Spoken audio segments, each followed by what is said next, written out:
present culture of continuous learning. Thank you, Shiva. Sorry, thank you. Really, thank you, Shiva. Good afternoon, everyone. You okay? Good. The voice is good after lunch, actually. So we'll start with some, rekindle our memory. What did we learn yesterday from Nikhil, followed by Mr. Aluwalia? Okay. Good. Yeah.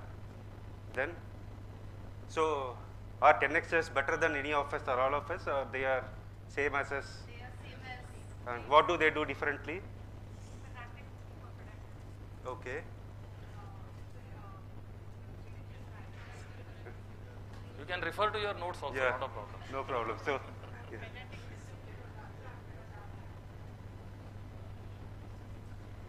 Ye chalu? Okay. Not set up.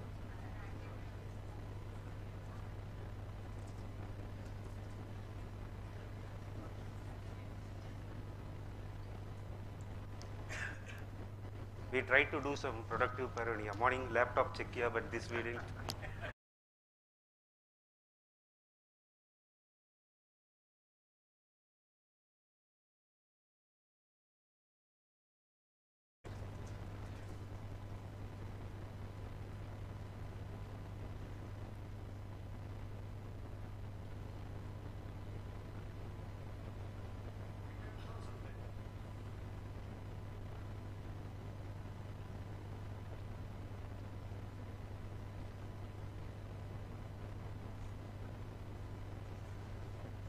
So what you said yesterday is proved regarding Mr. Bharat Doshi preparation for board meetings.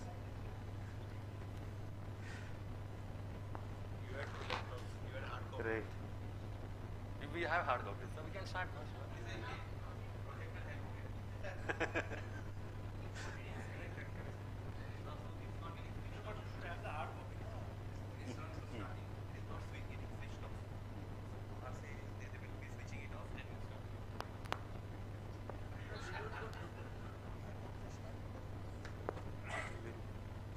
Mobile में है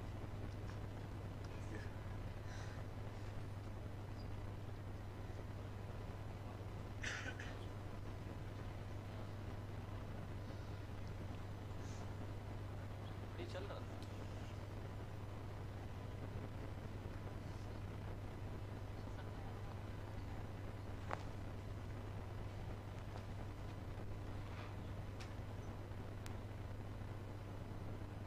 So yesterday we spoke about fanatic discipline, productive paranoia, and empirical creativity.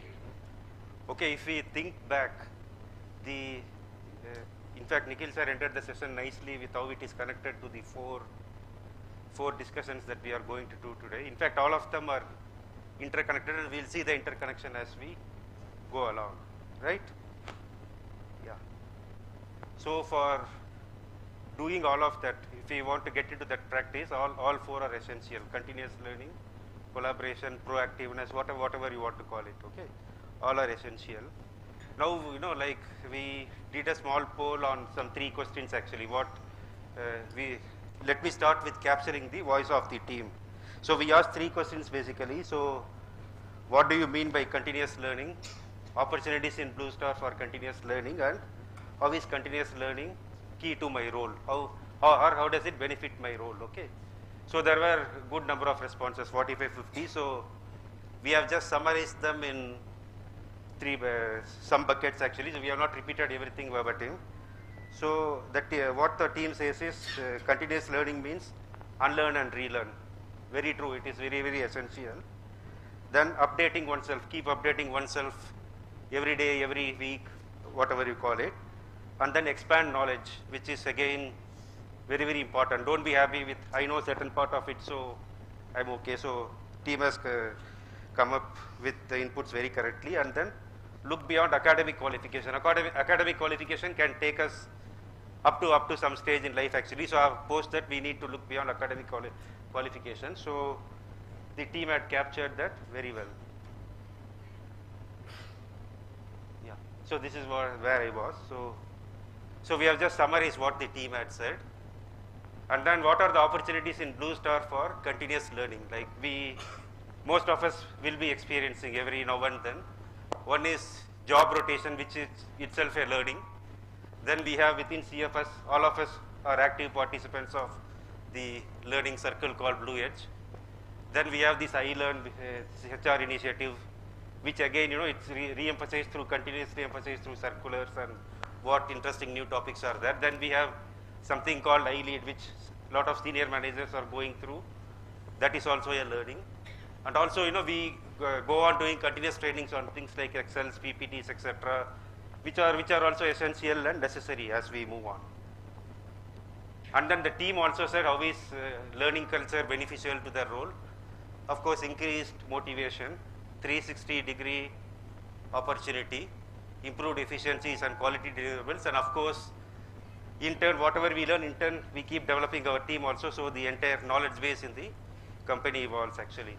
One of the interesting quote was CMA to CMA. So somebody said cost and management accountant to competent management accountant. I don't remember, probably it's Anand the other way, I guess. So who said that that's how the learning culture benefits the role. Okay, so thank you very much. All of you had given very good input. So we will try to cover several aspects of a lot of this.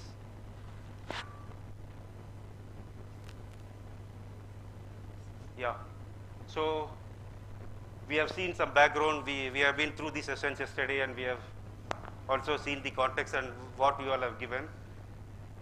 Why continuous learning? So we'll start with an interactive thing actually. You can tell whatever comes to your mind. It can be repetition of what we saw there also. So anyone? Shiva, just I want to add on certain basics about learning. So what is learning? So learning is a process. It's a process that leads to change. And what is that change? The change in your skill sets, the change in your knowledge, and the change in your behavior and attitude. And that change allows you to study further. Suppose if I clear my 10th standard, then I can go for 12th standard and then my BCom. So the learning is a process that allows you to change in the knowledge. So learning is very much important. And what I just want to quote Albert Einstein. He said the intellectual growth starts at the birth and should end at cease at the death. So unless you learn, you can't survive. Whether it is whatever whatever profession you are in, whatever industry you are in, without learning you cannot achieve that particular growth. And that has to be continuous. For example, we eat food. Why do we eat food? We eat food because that nourishes. If you don't, we eat food regularly. So similarly, we'll have to also learn regularly in order to nourish our mind, in order to get that particular knowledge. Yeah, sure. So, who wants to go actually? Why continuous learning? Whatever you heard from all this. Yeah. Yes, Pankaj. Anything that you Right.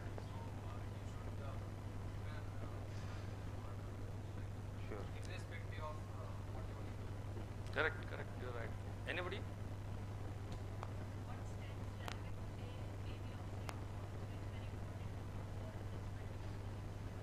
Correct. Yes. And now we are in a stage where there are two types of learning. One is a structured learning, and one is the unstructured learning. Now, structured learning means when we go to college and then universities, that is a structured learning. After a particular level, once you acquire that structured learning, then that structured learning will not give you the best return on your investment. So then that time it has to be a unstructured learning. So unstructured learning means attending seminars like this. Yesterday Nikhil spoke about 10XR. Then Mr. Aluwalia spoke about the 2 or 3 important concepts. One important concept, he said, nazariya badal do to nazare badal jayenge. So that change in perspective, how does that change in perspective happens? Because of your continuous learning. Yeah, anybody? Yes. So I can relate with one small example. The still water gets dirty, but the water which is flowing continuously is always clean. Similarly, in our mind also, we need to update ourselves every day so that we are able to update our knowledge. Very good. So certain things, like as we work in a company or everybody that does this, what happens actually? Like when people keep continuously, yeah. What does it give to the company? Yes, you're near.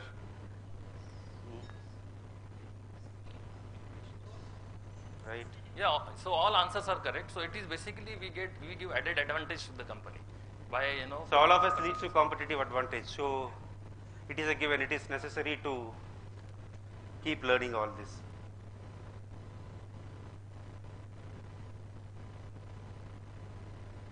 Okay, now coming to continuous learning. So everyone will have aspiration for continuous learning, but it needs some attributes actually. So what are the attributes we as people, or to build a culture of continuous learning, some attributes are necessary. So what are they? Aspiration, right? So can anybody elaborate what does aspiration mean in the context of continuous learning? correct, you're right. You're right, perfect. Yeah. That appetite, to learn more, to understand more is important. And we are in such a function that all our regulations, basically we deal with, secretarial deal with Companies Act, SEBI regulation, they deal with taxation, etc. So all these regulations are changing day by day. Unless you keep track of that, it will be very difficult to keep yourself updated on those things. And for that, what is important is the desire, I should know that, I should know that. So that the aspiration comes from that particular thing. Then self-awareness. Okay. So what this means is, like one should be willing to take feedback and look at positive things that come out of the feedback. Don't look at feedback or, don't look at who is giving, look at what is the feedback. That is also a very, very essential attribute. If we think that feedback, oh, well, who is this fellow to give me feedback and I know everything, then that will become an hindrance to learning. So this is a very essential attribute to learn. Curiosity, very simple actually. Always eager to know what's happening, what's new, and then willingness to experiment, and more importantly, tolerate own mistakes actually. So a lot of us get defensive when we do something new, and then like if it doesn't work out correct for the first time, oh, so rather than somebody tolerating our mistake, we should be willing to tolerate our own mistake. Otherwise, there's no learning only. And then this may sound strange actually as an attribute, vulnerability. So vulnerability, what it indicates is you should be willing to make yourself vulnerable, willing to come out of the comfort zone. Are you used to doing a certain thing always and doing it in a certain way? You should be willing to take a bet on yourself and come out of your comfort zone and acquire radically different capabilities. So a lot of us underwent learning on R language last year. Okay, so that is a totally different thing, though it is needed for data analytics, but it didn't strike, and we all went through that actually. So vulnerability in that context is very, very important. So get out of your comfort zone, and at first it will look difficult, but it's not difficult. Once you keep doing it, it becomes a practice. Yeah. Right? Yeah. We can go to next step.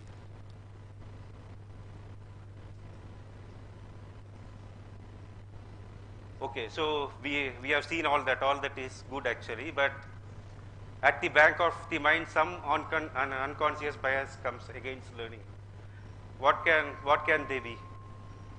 Suppose if your company or your reporting manager wants you to, or gives you a feedback that you need to learn something new, what comes to mind a lot of times? No, unconscious bias against learning. So what happens is when you are in your profession, you are doing good in your profession, and often it comes to mind that I know everything. What Yes. this Perfect. guy is going to teach Yes. us.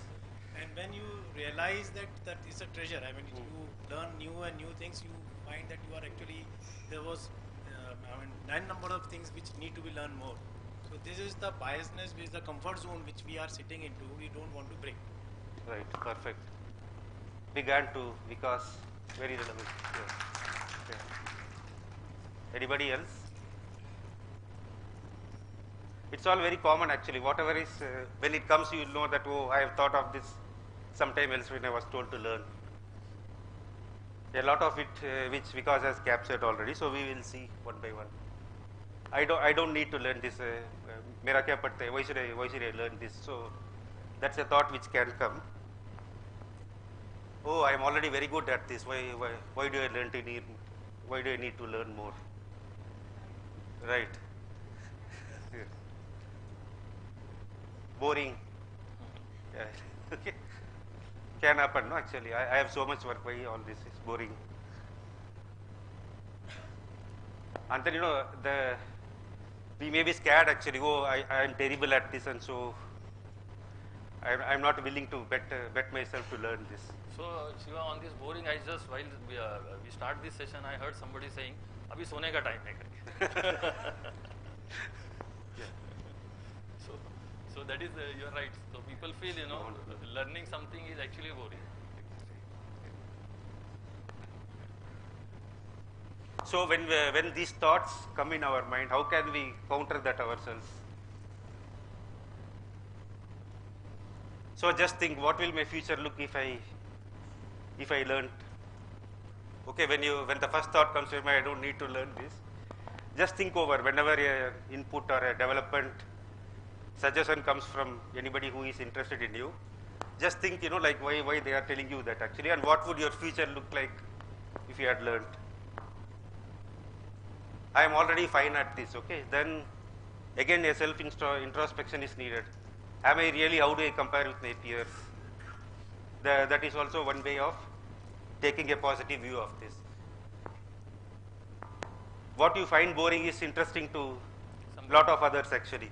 Okay, so why do they find it interesting? So this is also one counter we can give to ourselves when these thoughts come to our mind.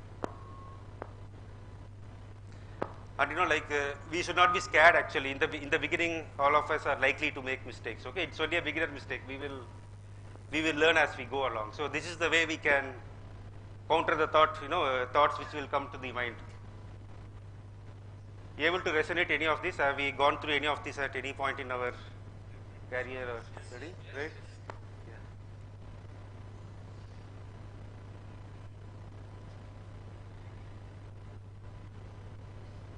Okay, now we go to foster a learning culture. Okay, all of us are organizations in our own respect. All of us have teams. A company is an organization, but within that there are so many organizations. Within our sphere of influence or within our organization, how can we foster a learning culture? Ideas again.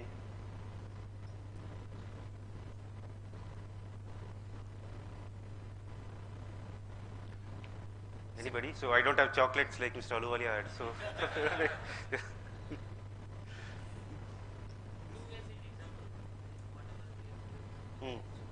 yeah, sure.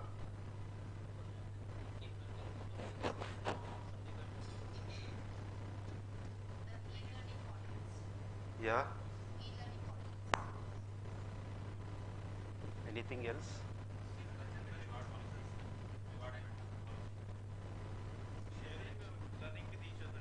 Yeah, that is a good structure we should have. Also, I heard some few teams what they Friday, they cross-learn each other's. Whatever teams someone knows, they cross-learn each other. Very interesting thing I found. You said no, Dipankar's team does this actually. Every Friday, 1 hour, they will get together and learn something new. So Friday, generally all of us will be in good mood, well motivated, thinking weekend is coming. So that's a good time to learn also. So supportive learning environment. This is a key prerequisite, and there are some subsets in this. So we will come to that. Then concrete learning practices. Some of the examples which came, like Blue Edge and knowledge sharing and all those. So those are examples of concrete learning practices. And then the more importantly, leadership enforcement. If, as I told you, within the company we are all small organizations. If within that organization, if the leadership does not drive and is not interested in fostering a learning culture, then it is more likely than not, still in team there will be good people who will learn, but more likely than not, if the leader is not interested, the team may not take it that seriously. Okay. So to create a supportive learning environment, what all you need to do? Psychological safety. So What does psychological safety means actually? Any guess?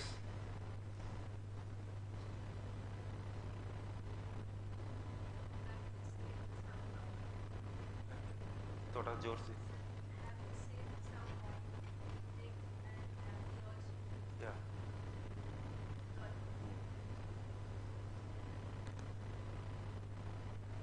Any other thing? Yeah. So like it is possible that a lot of time we know something more than the person sitting near you. The question what he asked may look very क्या बच्चे जैसा पूछ रहे. That may come to your mind actually. So you should be willing to let your people ask questions which may sound naive. That is what is called psychological safety. If your team is scared, if I tell this, how will I be looked at? Then that will stop the learning concept. Then and there at the roots only. So one of the way of continuous learning is asking questions, and questions are never silly. Answers can be silly, but questions are never silly. And unless you ask the questions, you will not be able to learn. So in today's life, in order to be competitive, you have to have this continuous learning. Now all of us drive car. When we drive the car, we observe that if the car in front of us, if that car is driving at a speed which is more than your speed, then we follow that particular car. We don't try to overtake that car. But the moment you come to know that the speed of that car is lesser than our speed, then you immediately, the moment you get the opportunity, you overtake it. So in order to be competitive and ahead of other people, ahead of your competition, continuous learning is the only option. Yeah. So psychological safety means that actually your people should not be shy of asking you questions, that they'll be ridiculed and all those things. And then appreciation of differences. Not everyone thinks alike actually. So as leaders actually we should, or even as team members, we should be able to appreciate that okay, people may have different idea,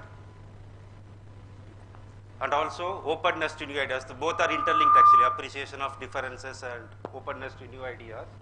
If this is shut actually, then that stops the learning then and there. So this is a very, very important thing to a learning culture. And then time for reflection, okay.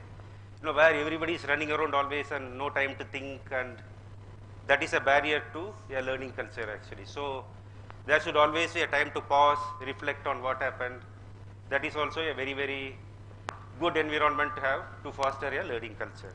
So unless you reflect upon whatever you have acquired, new knowledge, you will not be able to grasp it. The moment you reflect, you should reflect upon, use that particular knowledge, whatever you have learned, and thereby that knowledge becomes very strong. Then the second pillar of learning culture is concrete learning practices, what a lot of us called out actually. So experimentation, like how daring are we to let the teams experiment and come up with new ways or new ideas of doing things. Analysis means in American Army there used to be something called A, or after action review actually. So once we have done that, it might have been good or it might have not given the desired result. In both the circumstances, figuring out after, that is what is called after action review, analyzing and figuring out what happened, and if something happened as we decided, why did it happen that way, and the other way also, if something did not happen, why it did not happen. So that is also a learning practice. And then education and training, lot of what we do actually, this I Learn, Blue Edge and all those examples are part of that. And then more importantly, information transfer, sharing of ideas between the different teams, or sharing of knowledge between different teams. And then in an organization there will be churn, there will be job rotation and all that. So what is the efficient process of transferring the knowledge and information from one team to the next team or to the other team? That is also a very good learning practice which will foster a learning culture. And then last but not the least, the leadership involvement. The leaders, how mature are they and how they listen to their team. So that is something which the leadership has to demonstrate, then only the team will feel encouraged. And then encourage inputs, like typically a leader who is a monologue and just dictates what to do, so that instead of that, leaders who encourage inputs and ask probing questions. This probing questions is more from the perspective of making the team member learn themselves rather than prescribing that this is a solution. If you keep asking probing questions, what, why, ultimately the team themselves will be able to come out, and whoever is executing at the source, if they come out with a solution, that is the best of the learning process. And then finally, humility as a part of leadership quality. Like, leaders should be willing to acknowledge the limitations, saying that, okay, I know only this much, so let us together learn. So that is also an important element of a learning culture. Any more ideas? Anybody want to talk free? Welcome.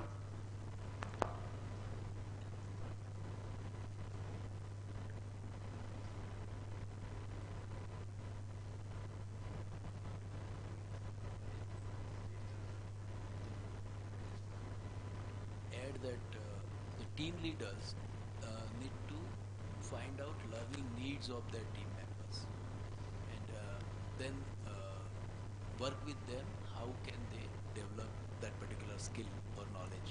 It could be external training or Yes. internal training or on the job, but the leader need to play a role in identifying Very well, the yes. learning lead of that Yes. team members. Sure. Any? Yes. Normally, I'm seeing that we actually get tied up with learning with age.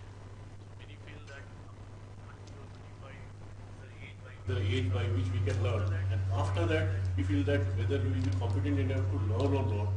And that platform setting that yes, there's no age for learning. As a leader, that's what we can promote so that the employees don't feel shy away from learning. So that's what, Saunak, what I said, I quoted Albert Einstein. He said the learning begins at the birth and should cease at death. So there is no age bar for learning. And nowadays you have to learn. Unless you learn, you will not be able to succeed in life.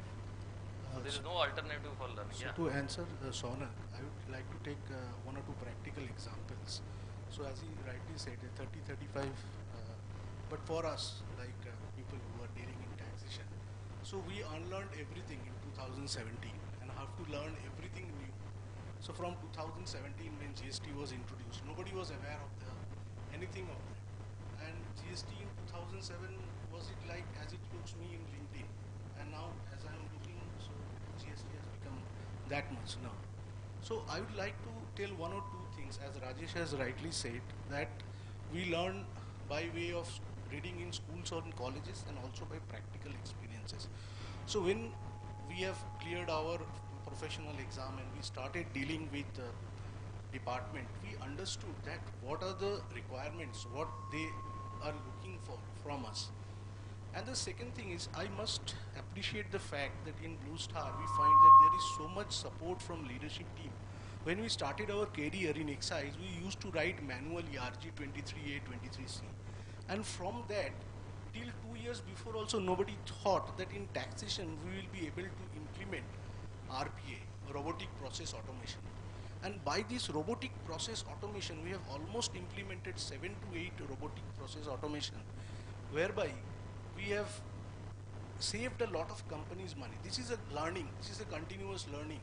Nobody ever have thought that RPA can also be introduced, because RPA is generally introduced for regular or scheduled nature of works. But for taxation also it can be done. Like today we are blocking the vendors through G block. I have a lot of commercial people who have objections on that, but as a practice we are following that. But I would like to say that we learned this, and even I will say the commercial people, they are now so expert in GST, they sometimes tell us, boss, ऐसा भी तो हो सकता है, आप इस angle से भी सोचो. So means when they go with the customer, deal with them, they say, see, if you are dealing in a immovable property, you cannot take a IGST order. So much they have acquired. So this is a continuous learning, and going forward, since GST is ever changing law, along with income tax and all other acts, I feel that by way of practically working with them and with the continuous support of leadership, we will definitely learn a lot more things.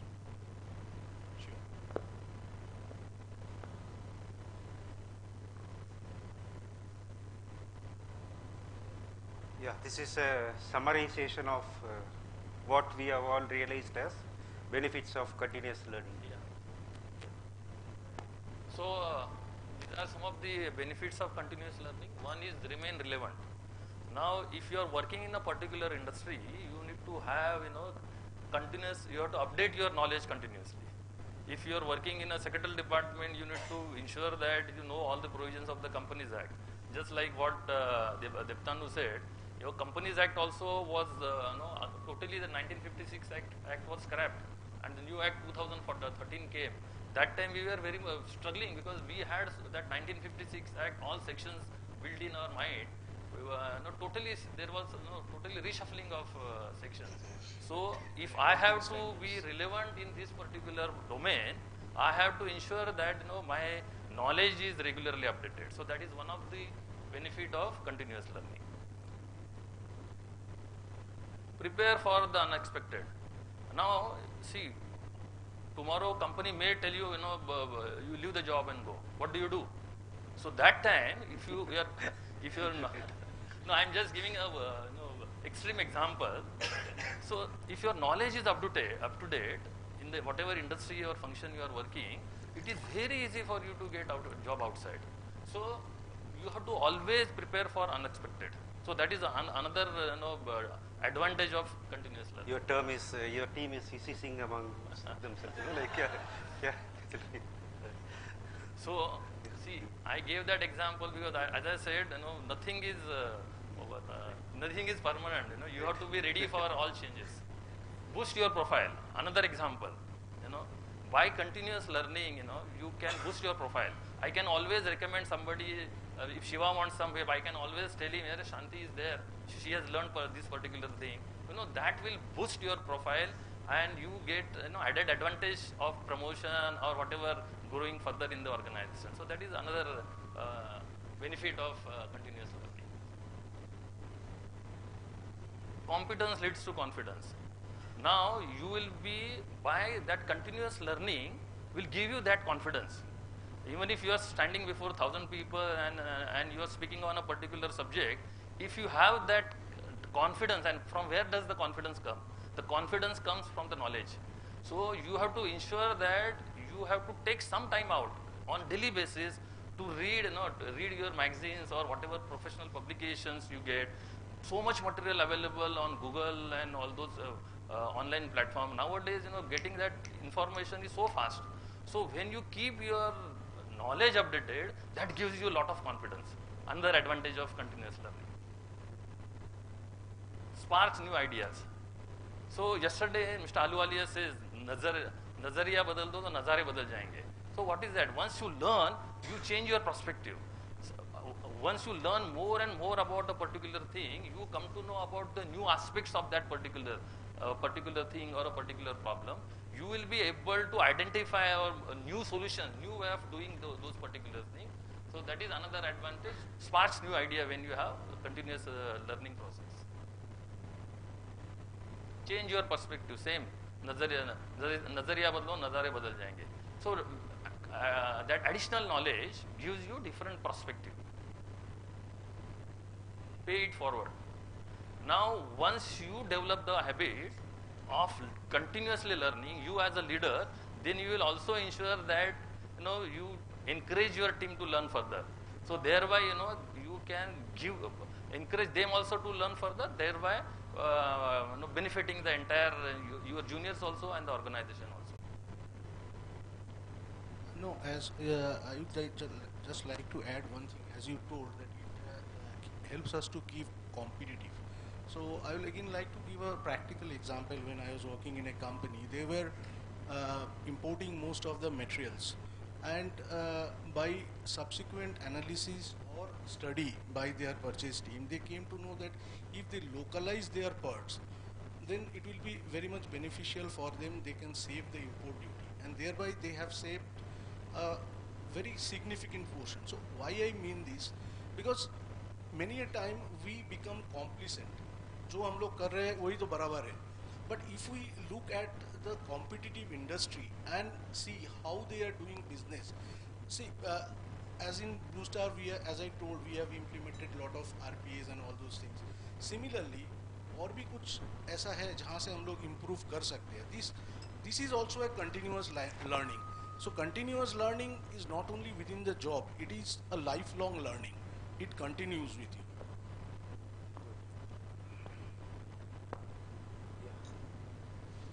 So now we are done actually. So whatever deliberation, reflection, anybody wants to share any idea and want to have any discussion on anything, open. In my view, what this last 1.5 day we have been doing, we spoke about direction, we spoke about continuous learning. In my view, continuous learning is the minimum requirement to succeed in the field, any field. Right. That's the minimum requirement.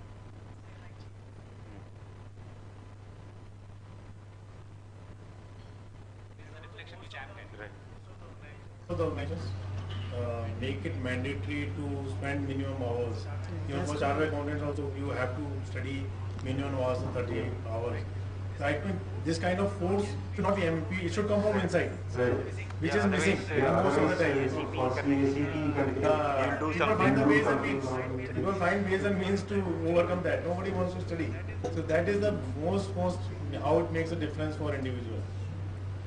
And you have to cultivate that habit, that will not, force is not important. Cultivating that habit within inside yourself is more important.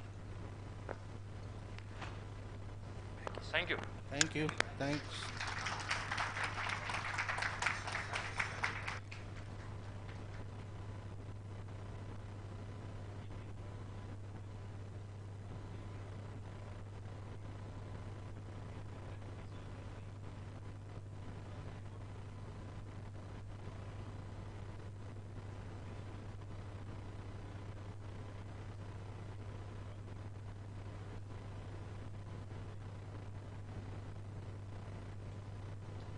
Thank you, Shiva sir, Rajesh sir, Debtanu sir. It's a wonderful understanding that you gave on the continuous learning, why we need that. So, setting the context right, I would like to invite Kuldip sir and Vikas sir to move us ahead with the session. And the topic for them is culture of innovation.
This is YouTube channel of Blue Age Group, and we are having panel discussion live on YouTube, and the topic is culture of innovation. And we are the panelist, myself Kuldip Thakkar and my co-panelist Vikas Jain. So innovation is a buzzword today, and that's why we have selected this topic. I would like to understand from Vikas. Vikas, what is innovation? Okay, Kuldip. Innovation is the generation, acceptance, and implementation of new ideas, process, products, or services. Right? One of the key example which I can give here is a mobile phone, which if you recollect 3 decades back, we used to use the dialer phone, then the digital phone came, then the cordless phone came, and then come the mobile phone, which was also used as only for talking and hearing it. But today, if you see the smart mobile phone which has come, it has taken control of radio, TV, newspaper, computer, post office, books, local markets, calculator, cinema hall, tape recorder, camera, watch, games, and so on and so forth. Absolutely right. Now, what innovation will lead to actually? So, innovation will lead to new products. New products means, for example, I mean, like we used to use the lamp in older days. Now we have a bulb. After that, then we had CFL, and then we had the LED concept. So this is how the product journey starts. So this is the new products that come in. Then it may lead to a new process. Okay. Today in manufacturing process, if you see, most of the companies use robotic process, which has improved the efficiency of the production and the manufacturing. So this is kind of example of a new process. Then opening of a new market. So opening of new market is like, for example, we are after establishing in India, Blue Star went to the globe. So the new market, which could be like an international market, where first we went to Middle East, now we are going to USA, Europe, etc., etc. So this is how the new market emerges. And then next is new way of organizing the business. See, we have been selling in the traditional market through general trade. Now we have grown moved towards with the change time, we have moved to the e-commerce market and modern trade market, which is expanding very rapidly. So if you are moving to the new way of business is extremely important. Next way is providing the service. The way of dealing with the service has changed. For example, we were using taxi from the very long time, but now with the Uber and Ola has come up, the new way of providing the service has come in, which is completely innovative, like Zomato for food, for example. And now for the new source of supply can also erupt, like with the changing time, with the global or the geopolitical reasons, we realize that we cannot be dependent on China.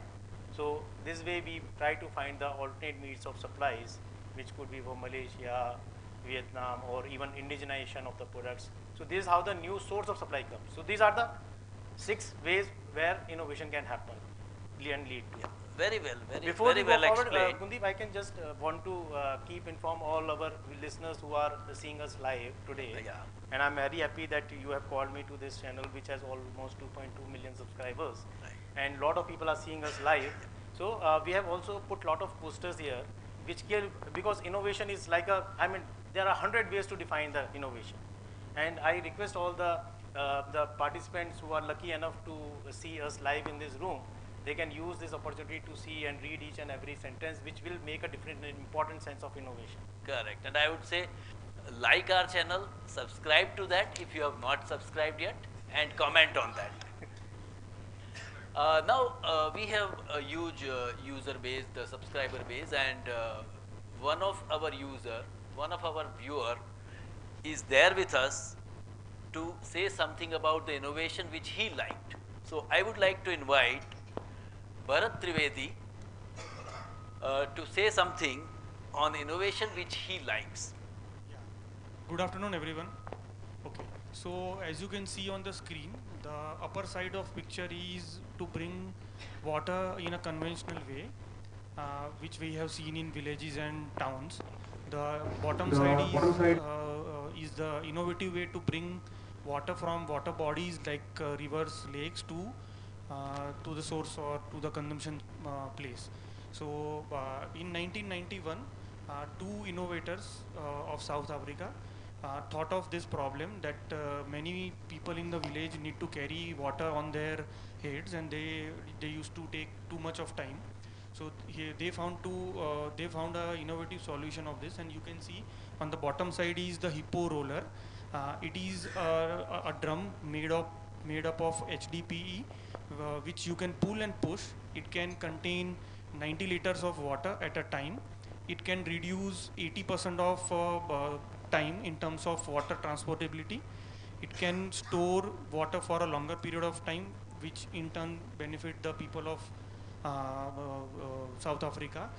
It may look primitive to us, but because we have a reasonably good access of water in our homes, but this innovation has a far-reaching social benefit for the people of South Africa. Thank you everyone. Thank you, Bharat. So Bharat, I have one question if Yeah. you permit. So Bharat, I see that, I mean, it is gone into live in India also as well. Yeah. Do you have any idea what the cost of this? Yeah, so this hippo roller cost around 2,800, and it can last up to 7 years. Oh, great. Very So I mean, anybody from the audience want to ask any question to him, they are most welcome to do it. Oh, great. Wonderful. So innovation which started in South Africa has reached India. Up to It Vada. has reached to our Vada as well. Great. So thank you, sir, for adding this. Taking the discussion forward, Vikas, what is the difference between innovation and invention? Yeah. A lot So of this- people get yes, confused about right, this. right, So right, can you absolutely throw some right. light? So invention is something which is a generation of an idea. So first thing for any innovation also is idea which is required, some new concept, some new thinking, some new idea. But when it leads to giving a value to it, then only it becomes innovation. So anything leads to invention plus commercialization of that, it becomes an innovation. So there is a need to deliver a value of an idea, because a lot of thousands of people across, if you see in India, is full of ideas.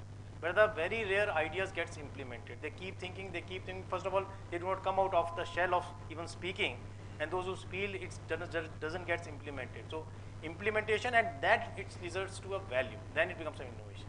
Very rightly said. Now we have another of our member of this Viewer. channel, Yeah. and the viewer who is there in this room, and we would invite Mr. Rasid Sayed, who found that UPI is something which has changed the digital payment in India, and maybe across the world it is going to change this. Yeah, Rasid? Good evening. All. See, I liked in this innovation UPI system, which is a part of RPI, that is real payment real payment system. Okay, UPI, that is unified payment interference. It is the application of internet and internet system and transfer combination of digital wallet and internet banking. Launched by NPCI, that is National Payment Corporation of India, in the year 2016, and just 6 years, this system has done a revolution in digital payment system.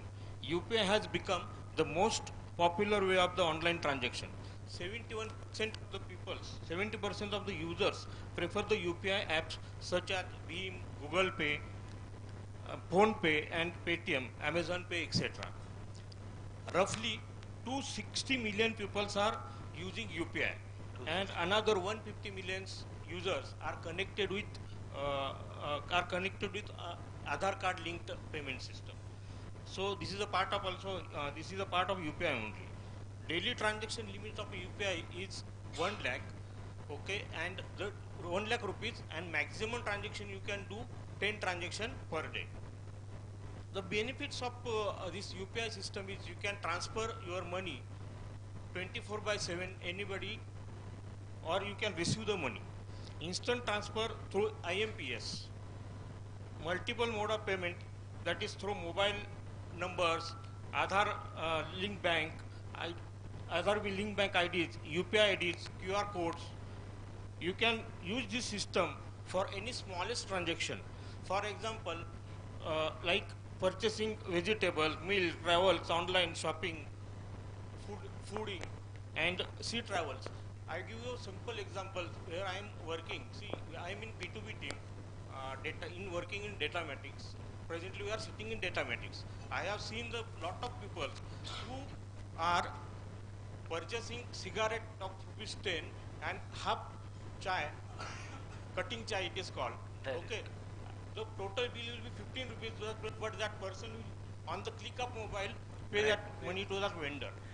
So this is actually very good revolution. Thank you, Rasid. You have wonderfully explained. Thank you. Big hands for Rasid. Thank you, sir. Yeah. Right. And timings also, any time, any so flexibility you have. Yeah, absolutely right. And I remember last time when I went to Ooty, and from Ooty I was going to a waterfall. In between we purchased some 30 rupees thing on the highway. It was neither a village nor anything. And that lady said, I said, I don't have change. And that lady said, just QR code, and we were able to. Only beggars, probably beggars have to start this facility. I think some jokes are running around that as well. So we have interacted with lot of users, lot of our viewers, and one of them who is not in this room has also sent a video, and I would like to run the video. Mike. Yeah. Mic is on. So Mr. Arun Soni from Gurgaon is impressed with 3D printing. Let's hear from him.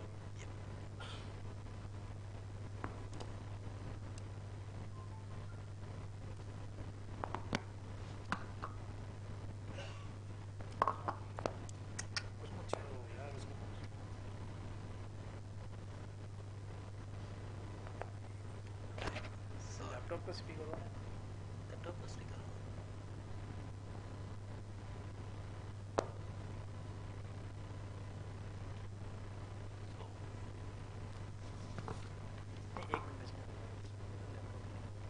we'll skip this thing.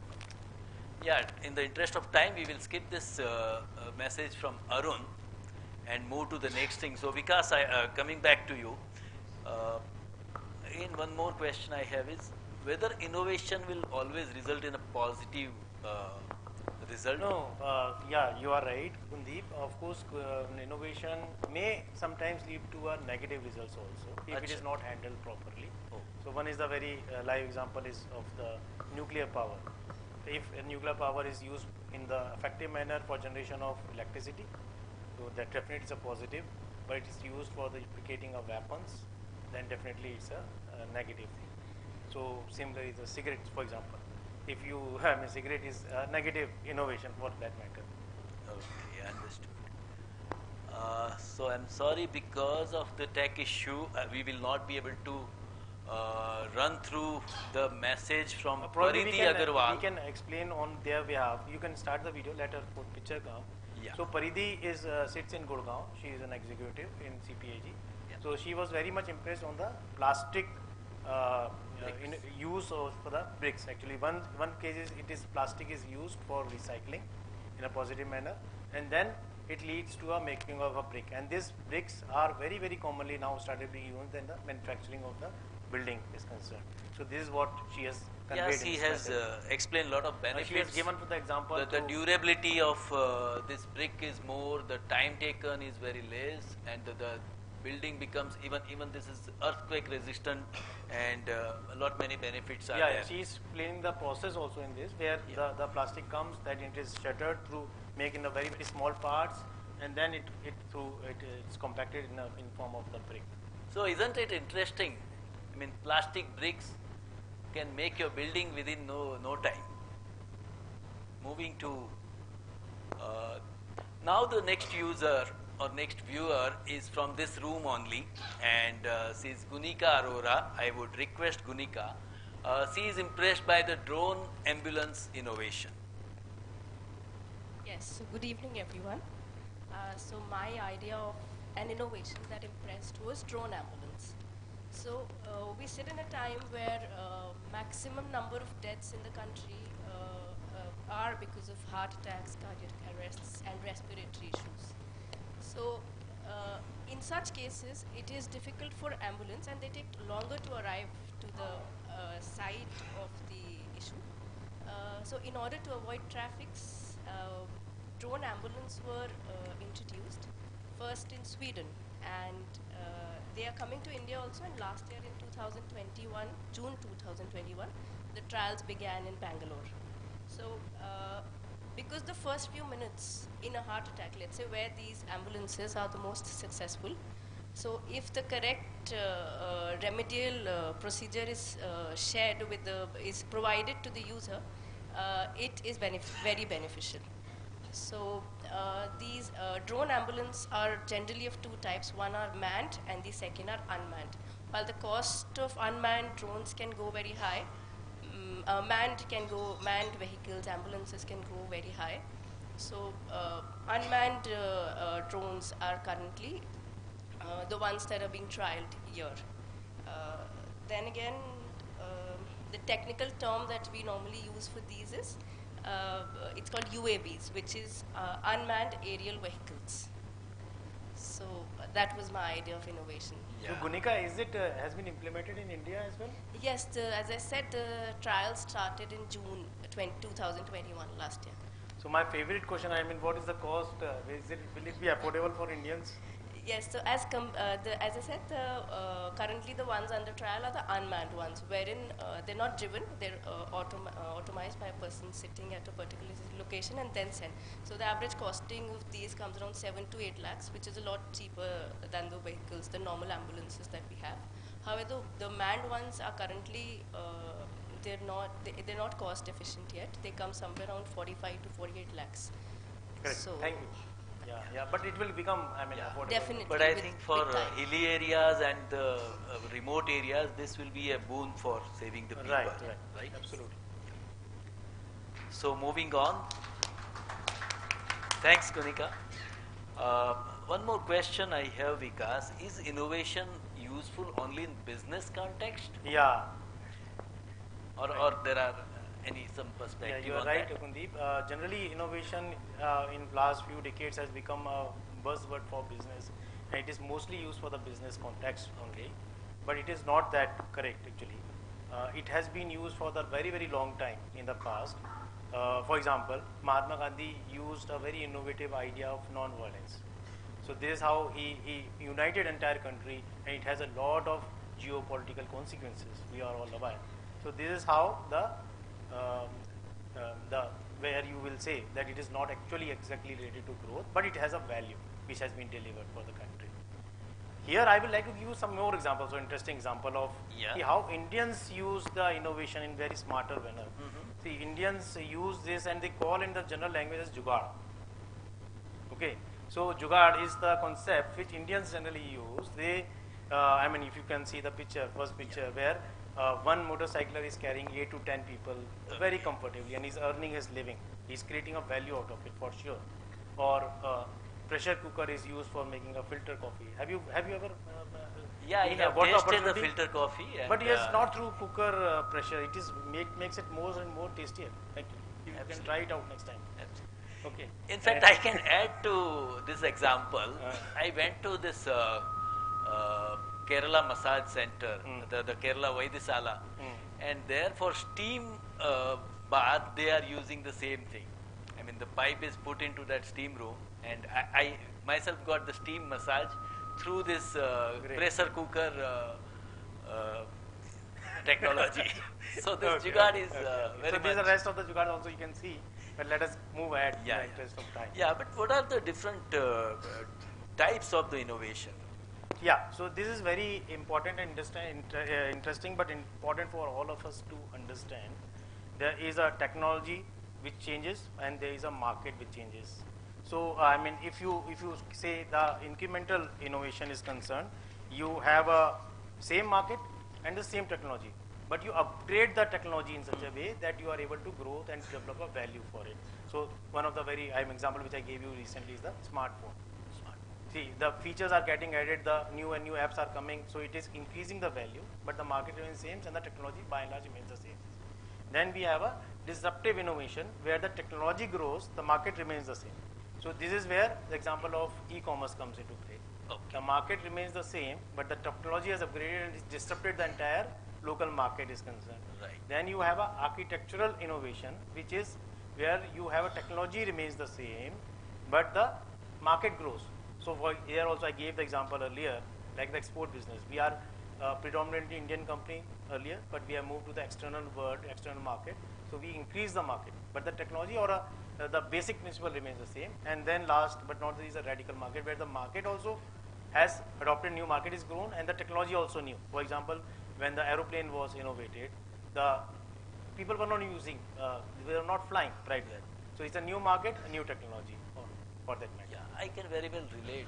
I think in the air conditioning also we can have a application of innovation in the marketing strategy in the sense that instead of selling the product, the cooled air is sold in cubic feet or something like that. I think that is also an innovation in my way. Yes. So we are now talking about Blue Star. We had examples from the world, and maybe you can run us through how the room AC innovation happened. Yes, so I'm very keen to give this example about innovation in Blue Star perspective, and specifically more in room AC where I have worked the most so far. So we had implemented the project TCM. In the project TCM, we tried to work out the value given by the customer for each features of the AC. So we did a market survey with a good quantum of customers to understand what the value they give for each alignment. For example, the remote, how much value they give to the remote. They pay 30,000 rupees, how much value they give for the remote, how much they value give for the cooling, how much value they give to the noise inside the room, how much value they give to the IDU size, ODU size outside, which is sitting outside. They may have a small balcony, they may like to have a smaller IDU. So we captured 7, 8, 10 categories of the value which is associated to a product and how much customer gives a value to that product. And then we tried, so in this example, if you see customer has given the cooling performance 16%. Energy, yani power saving as a feature in the AC, they give 15% value. So value is somebody gives one ranking to this, second ranking to this feature, and this has been combined and collated, and the percentage has been derived. So you know that out of 100% is a universe in which though IDU size inside, which is room, because room size people have small, so they give the size, smaller size of IDU as an importance in terms of value is 10%. Then when we compared this with the value that we are actually incurring in our, see maybe we are using high quality remote, which customer is not giving value to it at all. Then we need to have a lower value remote, maintaining the quality, but we have to ensure that the customer value has to be matched. Of course, it is not something which can happen overnight. It's a project which was drilled, and we are running it from last 2-3 years in order to determine that we meet the market. So important is mark to the market, requirement of the customer is met. Yeah, so I can relate to yesterday's Nikhil sir's presentation. Can you link it to something which Nikhil sir said? Empirical. So maybe we are using data to innovate, right? So on the same subject on room AC, we have another viewer, Sahil Jindal, who is in this room. Sahil, you may come up here also, I don't mind. You can speak there. Yeah. So Sahil had sent this slide to us, and he wants to speak something about that.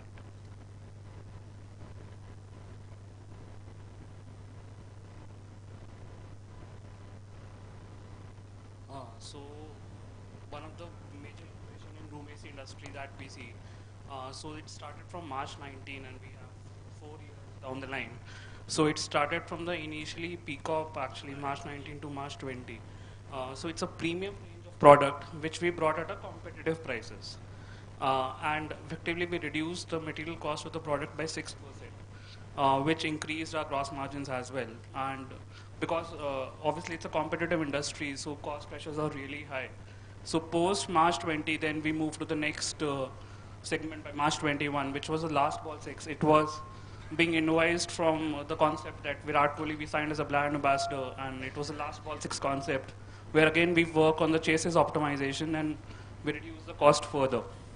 Then there was another project which was being driven next 9 months, that is Plutus 1, which is a design optimization, which worked on the various procurement savings. And then further, obviously with the new other brands giving more better prices, so we invented another project, Plutus 2, which was implemented in October, which again further reduced the cost by 4%. So there you can see 15% of the cost reduction in last 4 years, which effectively improved our overall performance of the business. Wonderful.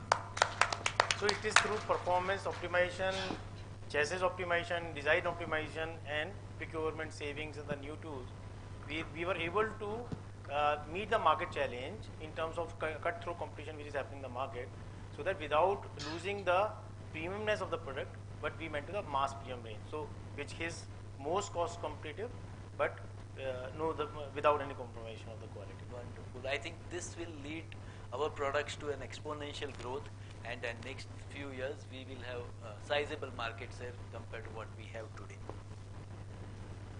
Now we will show you some live example of Jugaad innovation. That is completely right, please.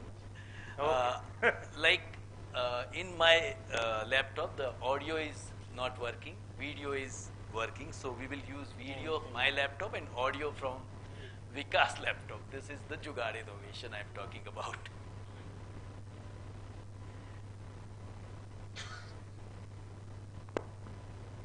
Start. Just a second, please. So we have to collaborate as well to make this Jugaad innovation happen. I have been asked to talk about innovation. So I thought of talking about cost innovation. Cost innovation is the process of dramatically improving cost for value. Although innovation is popularly perceived as being about features and functions, and the appropriate word for it is NUD, new, unique, differentiated, and difficult to copy. But cost innovation is perhaps more critical to the competitiveness of the entire firm. So I will give a classic example of cost innovation that we did this year. We used to have two compressors. One is getting used in 1.5 ton 3-star and the other one in 1.5 ton 5-star. So we thought of, why can't we commonize this compressor? So what we did a value negotiation. In turn, we went to GMCC, we did a hardball negotiation and tried to bring the gap as close as possible to 1.5 ton 3-star. So we got a price point of 1.5 ton 5-star compressor which was very close to 1.5 ton 3-star. So how did that help us? The entire value chain became lean. Our R&D friends got an opportunity to optimize the entire cooling system. So they were able to significantly reduce the cost of evaporator and condensers by reducing the copper, aluminium, etc. And the entire cost of the product went down in the 5-star segment as well as in the 3-star segment. The big gain came to our sales force. So there was always ambiguity whether the 3-star will sell more or 5-star will sell more. So by this move, we don't have to plan separate inventory for 3-star and 5-star, and we are always ready to support the fluctuations of the front-end team by giving them 3-star and 5-star in a day's time. The third element was spares management. Now we are keeping only one inventory, one compressor as inventory for 1.5 ton 3-star and 5-star. That has significantly reduced the inventory cost what we carry in the spares. As well, the inventory carrying cost of in our manufacturing also has come down significantly. Now it is one compressor across 1.5 ton 3-star and 5-star. So this is a classical cost innovation example which we have delivered this year to make the entire value chain lean. Thank you. So Nitya very well explained about the cost innovation which they have done in last 1 or 2 years, and that has led to a lot of saving on inventory cost and the speed with which we can go to market. I mean, the product get manufactured faster and a lot of benefits are there. So we are very sorry about the sound issue, but this is really another important message we have is from our R&D head, Mr. Sital Kulkarni. Innovation is the buzzword nowadays. When the companies are looking for getting competitive advantage, innovation is the practical implementation of ideas that result into introduction of new products or services. Innovations can also lead to substantial improvement in existing products or services.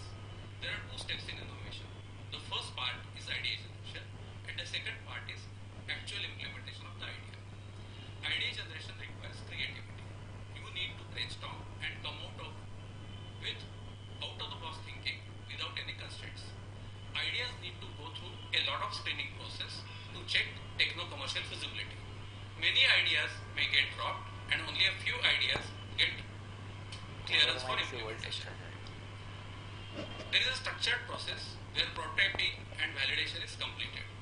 I would like to give two examples of innovations in our product. First example is screw chiller. We use a refrigerant level sensor in screw chillers. There was a feedback from service that the part is prone to frequent failures. We tried multiple suppliers from Europe and USA. Still the component continued to fail. We also came to know that same component also fails in competitor products. Our logics team started thinking if the refrigerant level can be sensed by any other type of sensor. Finally, they came up with an idea of using combination of temperature and pressure sensors for sensing the refrigerant level virtually. We could not only solve the problem of field failure, but we could also save 18,000 rupees with this innovation. We all applied for the patent for this innovation in USA, India and China. The second example is in VRF. When we designed our VRF, new VRF, we had a very low market share and wanted to have some unique feature over competition to make it best in class. A lot of brainstorming was done. It was felt that MNCs offer VRFs, they deliver full capacity at 35 degrees Celsius. And it was felt that Blue Star can offer a superior product if we can deliver the rating capacity at 43 degrees Celsius, which is a more appropriate for Indian summer conditions. When we studied this further, we could understand a technical challenge in implementing this idea. Heat generated by the inverter was too high and that could not be handled with heat sink cooled by air. Lot of experiments were conducted without any success. The team could finally implement this idea by using a refrigerant cooled heat sink. So we use a refrigerant instead of air for removing the heat from inverter. Blue Star could offer a VRF delivering higher capacity than competition during peak Indian summer. This innovation helped us in having competitive advantage in the market and our market share improved dramatically. Today we have market share of more than 20% in Indian market. These are the two examples where innovative ideas have given us great results. Finally, I would like to say that innovation is a creative process. We must encourage our teams to think differently and generate new ideas. A few ideas may fail, but few ideas also will give us breakthrough products or services. We all need to be open-minded and collaborative. Feeling comfortable with uncertainty and being able to manage changes are part of the culture. It is well-known fact that innovation leads to substantial improvement in revenue and profits. Therefore, we need to be supportive to new ideas and create a culture of innovation in the organization. Yeah. Yeah, so actually Seetal had very good message. Yes. So Kuldip, can we flip the side for that matter? Can I ask you, can you give some examples of innovation in CFS?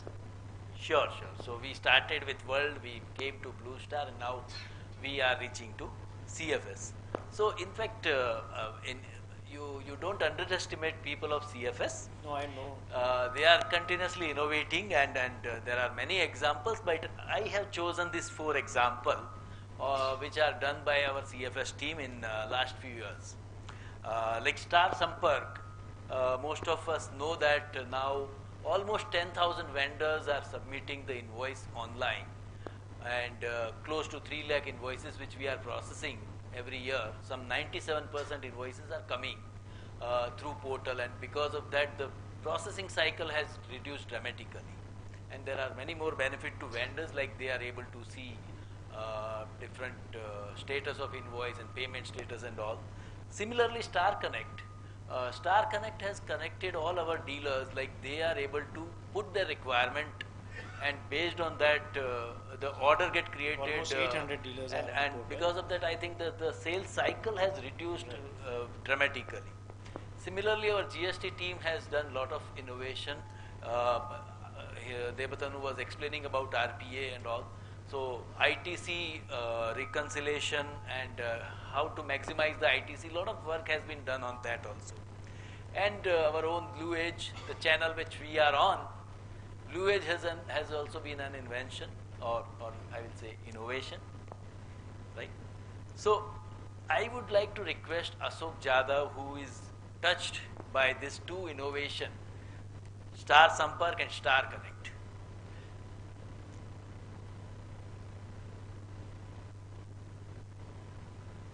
Yeah, good evening everyone.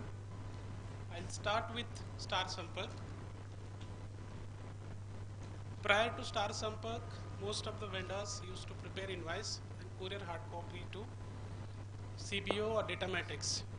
Post Star Sampark, these hard copies need not to send for the vendors who have got a digital invoices. That is one advantage.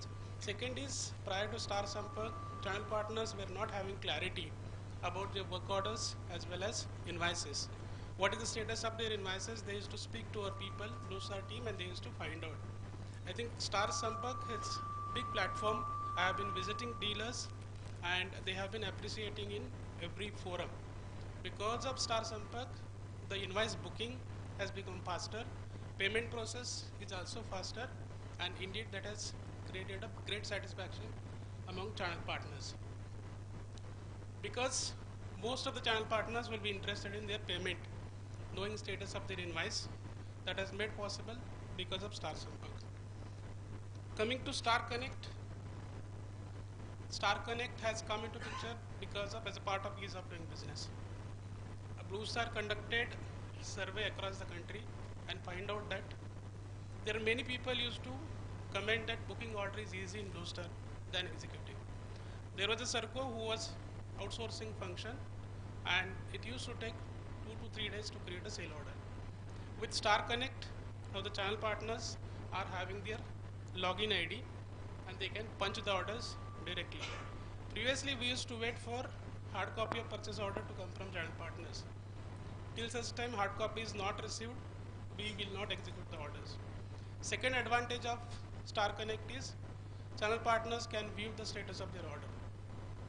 Once the order is placed, sale order acknowledgement, it's going to the channel partners ID.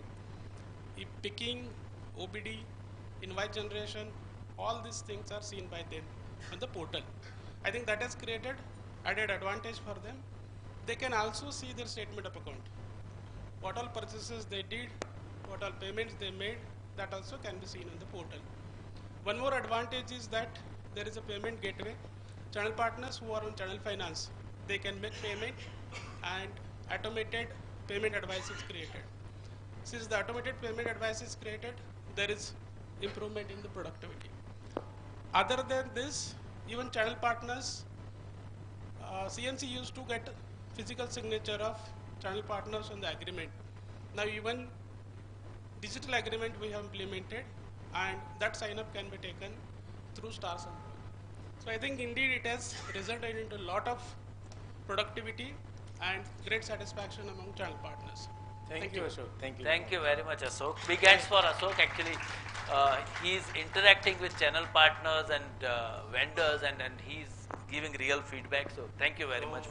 Kuldip, what I suggest, I mean, Antara Chaudhary also, she has given a very insightful about the Blue Edge, but we'll skip it. Let's move forward.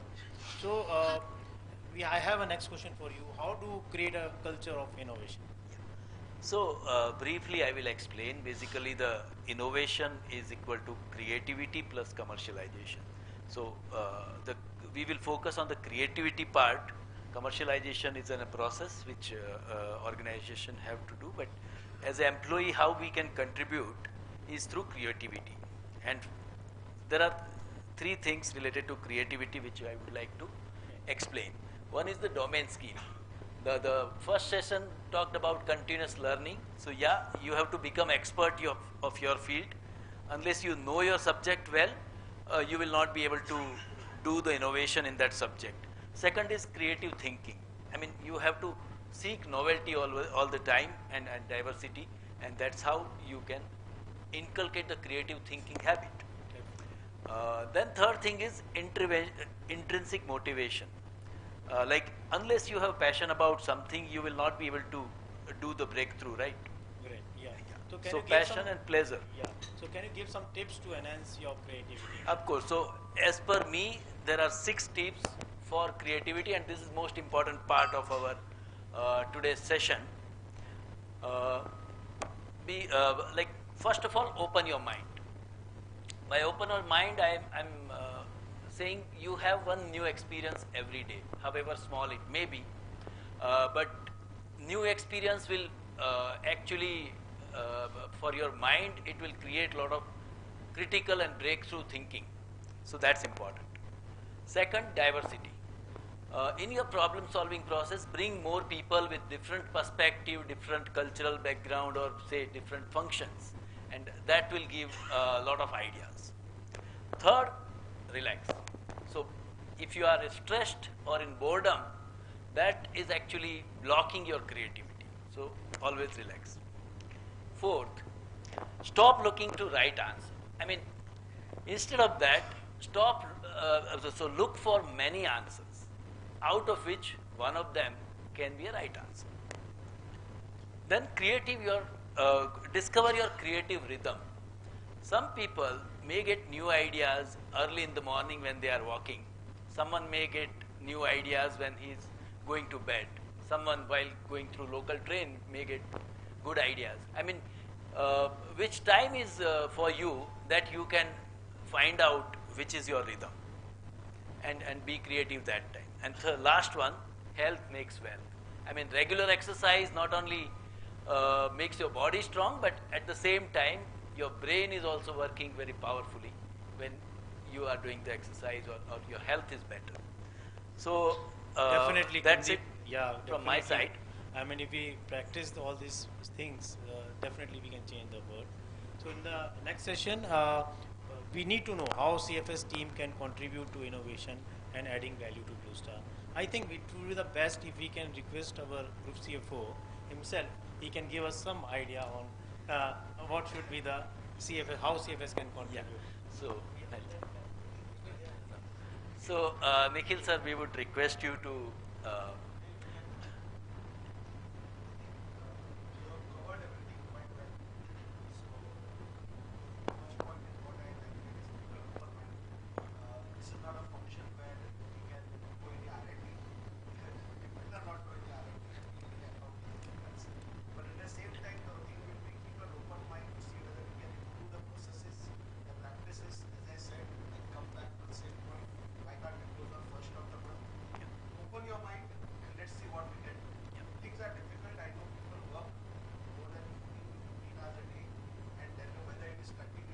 learning, whether it is innovation, you need time for that. So just take a step back in your life, reflect, try to find that time, keep aside half an hour, 1 hour for you daily.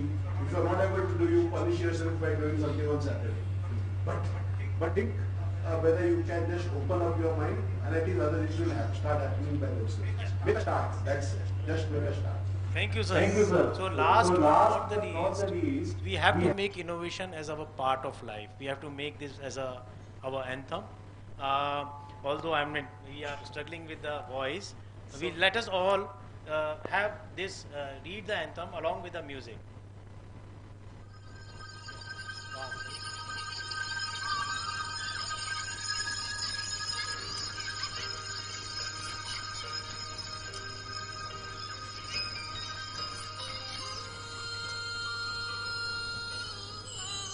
So this is last part of it. Can we all join together?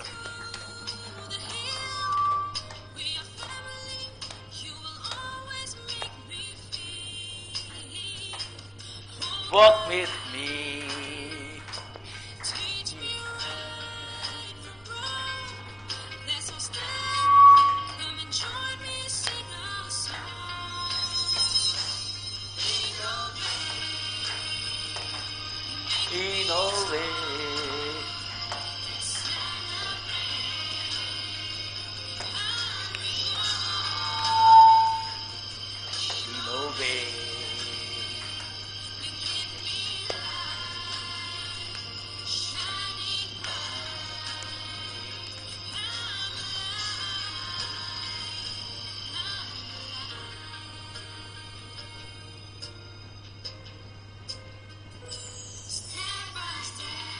Step by step.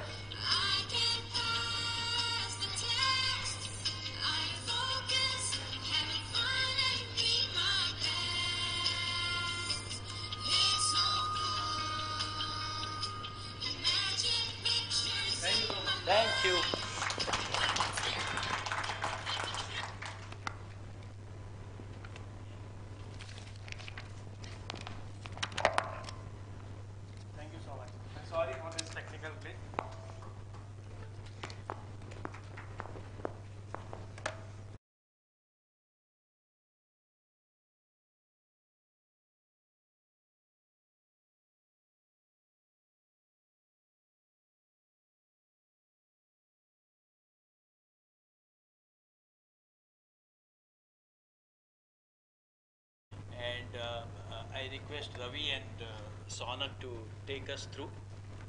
Thank you.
Please wake up. We'll give you some good culture and collaborations. And it was an excellent session taken by Kuldip and Vikas, and before that Shiva, Rajesh and Debtanu. So we will be also adding up in this way that we also created this collaborative presentation through our YouTube channels. And today both of us are live here in front of you in this stage, and we'll be presenting you the presentation and not through YouTube channel. So we will start off with this. So yesterday, number of times we have come across this culture of collaboration term, and in this collaborations we have seen many examples.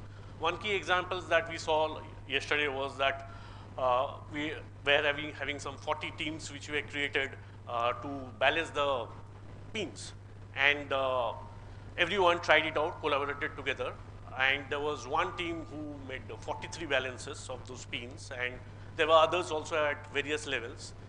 So how was that one team who could make 43 of them? So what led to that success of collaborations? So we were watching them actually. In fact, we were also not on that team. We were watching them, and there were some key features which came out and which is matches with how a successful collaboration can happen and how it can be driven. So that was one big example. And the other example what Sangeeta took related to the chickens. So there was one green channel and there was one red channel chicken which was actually being used in the poultry, and we saw that the green channels which were doing a constructive type of collaborations, they survived and the productivity improved, whereas in case of the red channel chicken, they were doing a destructive type of collaborations, and finally their productivity came down and there was a failure. So that also gives us a lot of insight on what leads to the success of collaborations and what leads or what results into failure of collaborations. So before this, last week also we have given some questionnaire to you all, and we had said that what are your queries and expectations from this session, and you all have very positive enough to give your expectations from our this session, and I'll give it to Ravi to actually show those expectations and a trend which is coming from that. Yeah, over to you, Ravi. Yeah, good evening. Actually, as Saunak has already told about that, we have to calibrate a lot of ourselves to come into a collaboration mode for each and every person. So we practically forget that it is not a one person who can drive neither the business nor your family nor your personal thing. It has to be a collaborative effect between the couple of people, either in your family or in your official work. So based on that, as Saunak has said, that we have various questionnaires to a lot of people, including commercial, CFS and other people, and we got a lot of input from them. So we selected only few of that which we felt is more thirst on that the people were asking. There were mainly 5 we have selected. What is their queries, and the queries itself is nothing but expectation. We feel that the queries itself is the expectation. So based on that, we have selected major 5 queries as well as expectation from the people who gave us the feedback. Like the first one is, when we asked what is the culture of collaboration, the first one they said us is, what are the practical ways to succeed in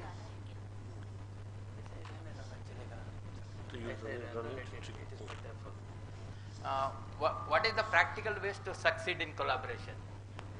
So this is a query as well as an expectation. So we have selected this as one of the query and expectation.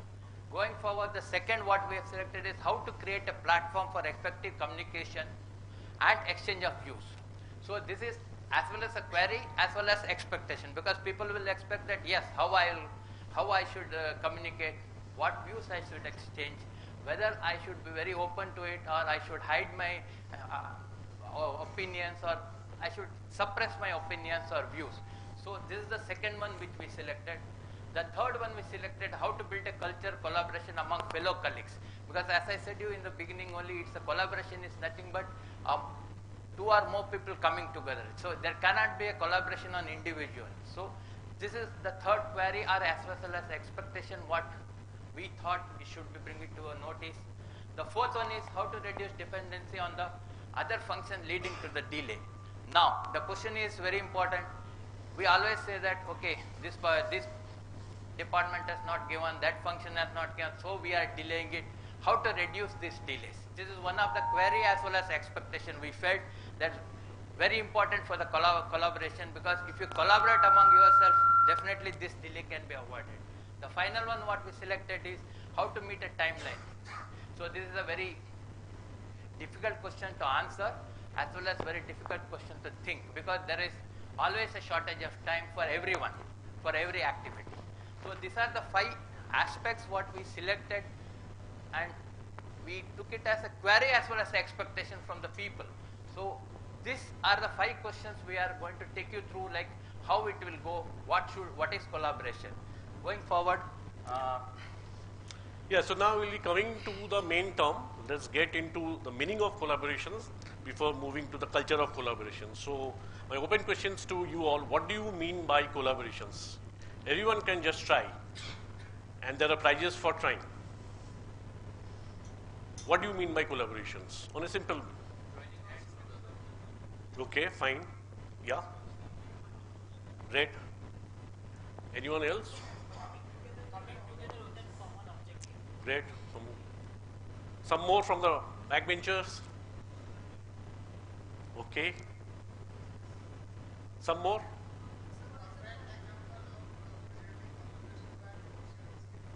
Okay, great. That's a good one. Some more? With some practical example also of CFS and commercial collaborating. Okay, so most of you have hit on the nail itself, so you are correct. So we'll give a very simple definitions of collaborations, which is basically the dictionary word we have used, one from the Cambridge and dictionary, and the other one is the Wikipedia.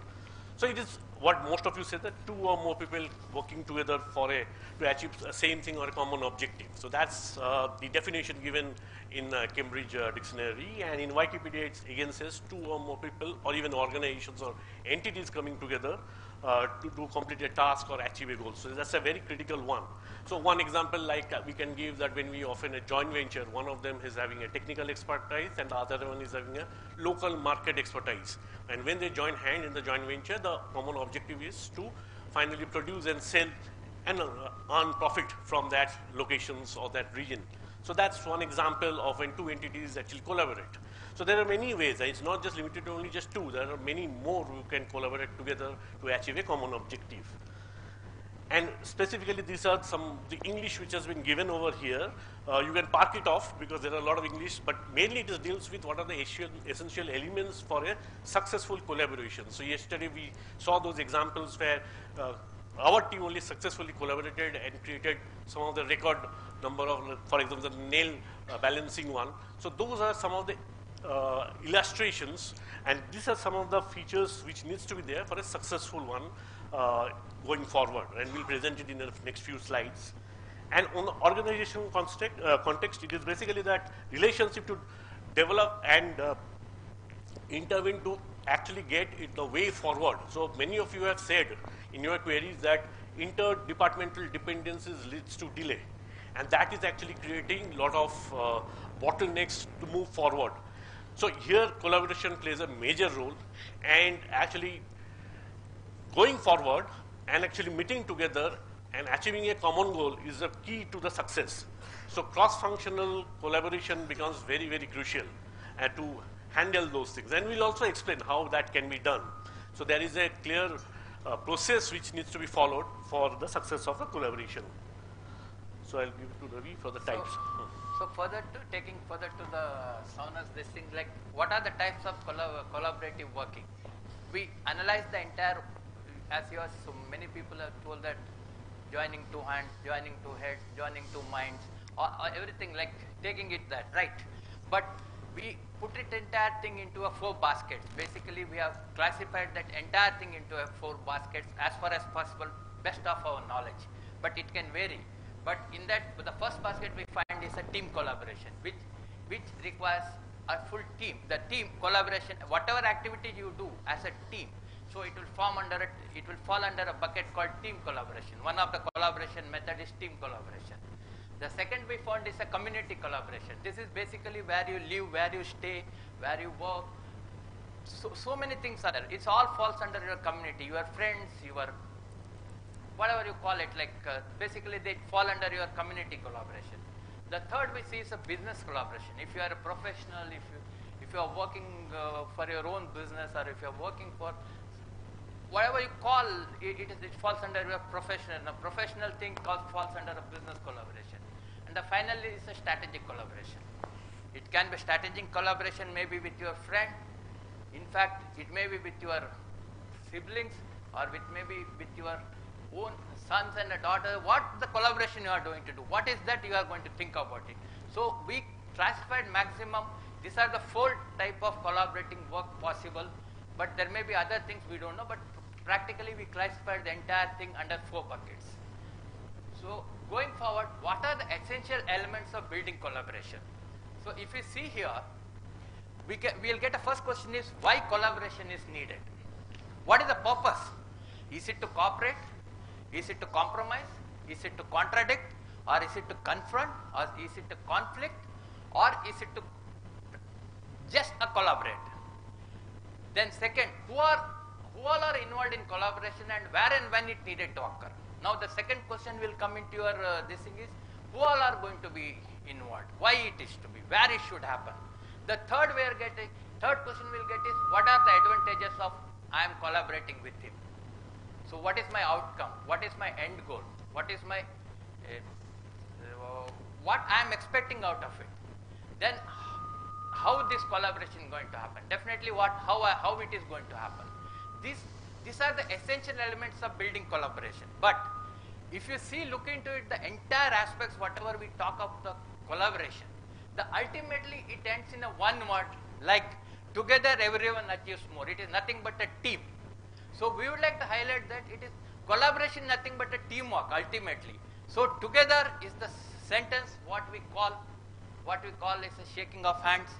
Everyone is whomever it is 1, 2, 3, 4, 6, 10 achieves a common goal or more than a common goal. So this is what we call it as a team, which is going to be the final statement.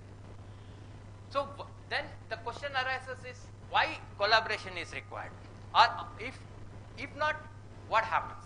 If you see into it, there are various department meetings takes place, inter-department meeting takes place, so many things are taking place. But here what happens, we talk among ourselves and we leave it to that end. what happens is there is no joining of hands or mind. So when you are talking with your team, it's a casual talk. The team also will think, okay, boss is talking, we are listening, so it's 5:30, let's get up, or 6:30, let's get up. So there is nothing. There is no exchange of your thought process. There is no joining of hand. You have to do it. That's all. As the time goes, you have to do it. So this may hinder the objectives of the organization also. So this is one of the reasons why we require a collaboration, to understand each other. There should be a common goal. The second is, in today's complex world, if you see that the business is changing every day, the business strategies will change every day. And if you don't tap the full potential of our team members, if you don't tap the full potential or make them to understand, listen to them, and listen to them and accept the new ideas, like somebody was telling in innovation, accept the new innovations, take it into your this thing. Then if you don't do that, again your organization, there may be your entire organization can be a setback for this. So with this is the reason why we need a collaboration. We see these are the major two things where we feel we need a collaboration. There should be a collaborative attitude among the people. So next we can take it to the advantages of collaborative culture. Yeah, so for the advantages, so obviously Ravi was discussing why collaborations and what actually leads to some bottlenecks in collaborations. Now, before we get into that, let's also understand what are the advantages of collaborative culture. So, this is quite easy. Many of you will anyway know, but still I just wanted to understand what are in your mind as through collaboration, what do you expect to get? Some of the advantages, anyone from your side? Achieve common goal, okay. Okay, turnaround time, very good.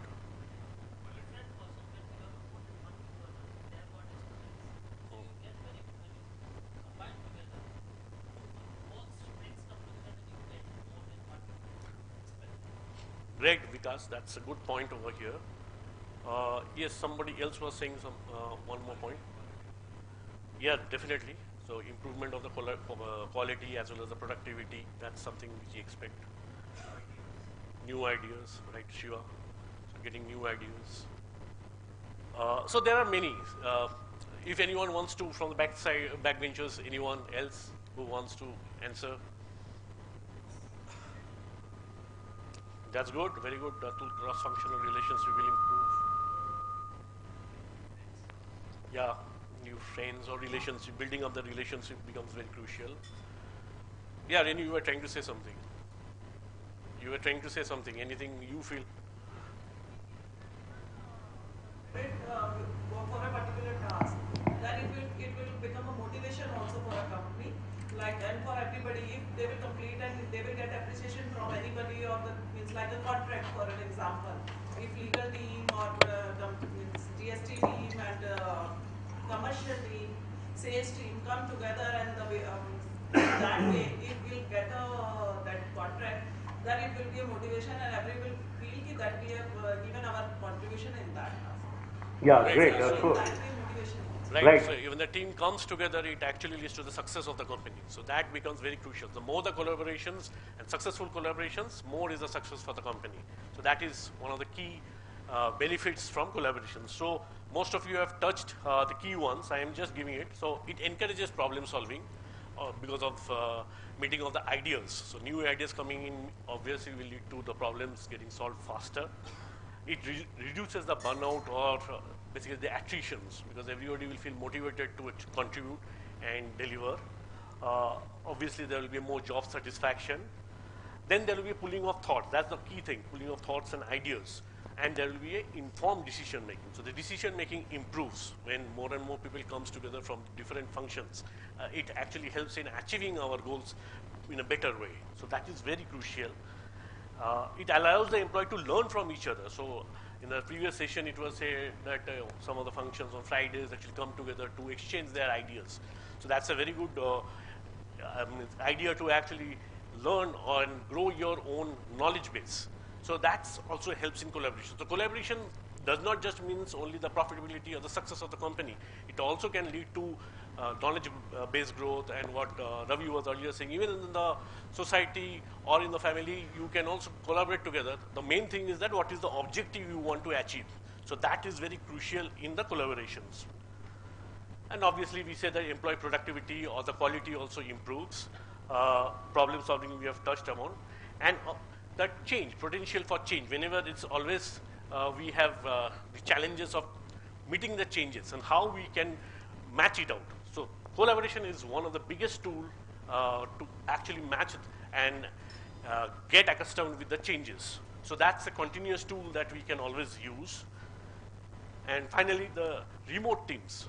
So now with these digitizations, it's not necessary the team has to come together physically for the meeting. You can remotely also do that and close it out. So now coming to the critical elements for successful collaborations. So we have discussed a lot of things, why collaborations, how it will help, advantages. Now the most important point is that how to build it up for a successful collaborations. So the first one, which is very important one, is the common mission. What we are trying to achieve, whatever way, whether it is a team or the strategic or the corporate, whatever collaborations we want to do, first is establishing the mission, what we want to get at the end result. That is very crucial. Then you come to the next one, is that once you have established that what you want to do, like many of you have said that we want to also understand in this process that how can I use my limited resource to deliver on time. So first it is to be understood that what is you have to deliver and by when you have to deliver. So one of the questions or one of the expectations which is there, that closing the financials within first or second of the month. So we have to understand first that our mission is to close the financials within first or second and circulate the financials by the second of the month. How is it possible? So once we have achieved that mission, the next is getting the ideas, how to achieve. So cross-functional team will come together to share the ideas and then develop a form of a proposal through which we can actually get into a situation where all those things can come over and get closed by first or second. Maybe, for example, like automations, digitations, or giving a cut-off time before what we are doing it now. So all those things comes in this discussion phase. So we have to be open to our mind. And this, I think, even Shiva also said in the continuous learning that you have to have an open mind. So in case of collaboration also, it's also, all these are interlinked. So either innovations as well as your continuous learning. So all these gets interlinked when you are trying to achieve, and then you collaborate together. So this is the second important thing. Third one is that when you have already formed a team, get into the situation where a platform is created for a synergy effect of the strengths. In a team, everyone will not have the same strengths or the same set of weakness. They will have different strengths. But as a team, if you can understand what are the strengths of these members, then you can use it together to get a synergy or a higher benefit. So that becomes very crucial in any sort of successful implementation of any collaborative teamwork. So yesterday when we were discussing the same example, I'll take again and again, that 43 pin balancing was not easy. It was very difficult. But I could see one of them, of that team member, was very focused and had a very balanced way of placing those pins over the other set of pins, which others were not able to do that out. So that was his strength. And the other team members in that team allowed him to do that out. Nobody actually intervened. So it's very crucial to understand who is having the strength in a particular area in a team and allow him to do that out. So overall we get the success easily. That's very crucial. And finally is the wholeness. So when you are preparing a plan or preparing a collaborative teamwork leading to the final goal, we need to see that there is no gaps. If there are any gaps or holes, obviously there is a chance of failure coming in, or the success rate would not be the maximum which we can get by blocking all the gaps. So this is extremely important for us to know. So these are some of the critical elements for successful collaboration. Now we get into the stages. So we have understood the critical elements, how to do it. And this, if you see the stages, we all know. It's nothing different that we are doing it out. But only thing is that we should have in mind that each stage what we need to do and how we need to follow that process. So obviously when you are actually building up a teamwork, we do a conceptualization. So I'll give a live example. Last year when we were planning out as a part of Project Triumph on standard costing system, implementing the standard costing system from the earlier moving average costing system, which was very crucial for us to get to the SKU-wise profitability. And this we had appointed a consultant, PwC, ITT was there, commercial teams were there, business teams were there, as well as the CFS team were there. And cross-functional teams where already the core team was formed. And there was a lot of time we spent on conceptualization. And I still remember some of the time, at that situation, it was not very clear that whether it will become successful and in a running business, how it will be implemented and how the transition will happen. But it went on, and that is a very critical phase. When you are conceptualization, it has to be watertight, because if there are any gaps and you have not debated on any point, then it may fail in future. So there were many, many ideas coming out at that time, and we ensured that our original objective, that is basically getting into a SKU-based profitability, is achieved, and what all can come as a deterrent over there. So from there, next we actually prepared a proposal. So it's a proposal preparation and submission. So what we will be making the changes. So there was, we know, a document was created for sign-off, almost like a 70-page document was created, but it was a very detailed one.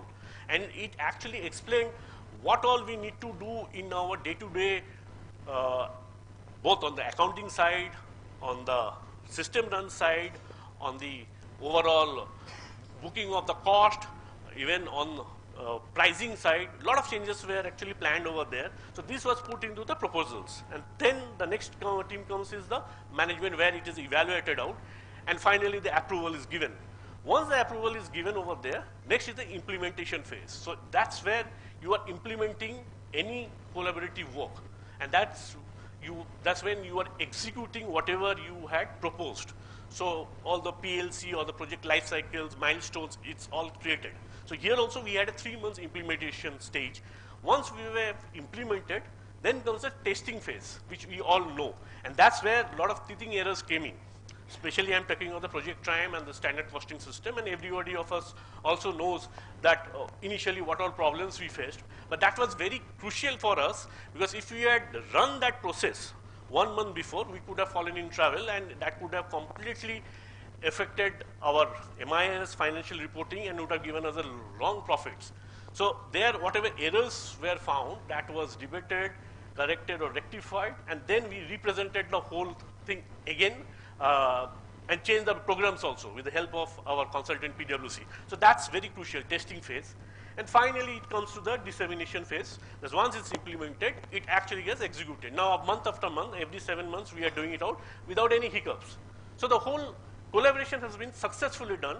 And now we have got into a situation of stage where we are able to get in some of the SKUs, AGM1 and AGM2 profitability, and very soon it will move on to all the SKUs. And mind it, earlier it used to be a very difficult thing to even get into a gross margin level where many things were not matching. One report is to give X figure, the other report is to give Y figure. Now we are getting to a stage where most of them are more or matching with whatever is our expectation. So the financials, which is linked to the trial balance, from the trial balance, division-wise profitability to the SKU-wise profitability. And everything is in a chain, everything matches. So that is the overall outcome which we had planned in the very first stage. So these are basically the stages of collaboration.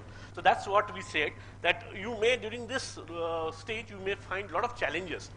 But addressing those challenges is very crucial for any successful implementation. So now we move on to the types of collaborative tools. So we said how it has been done.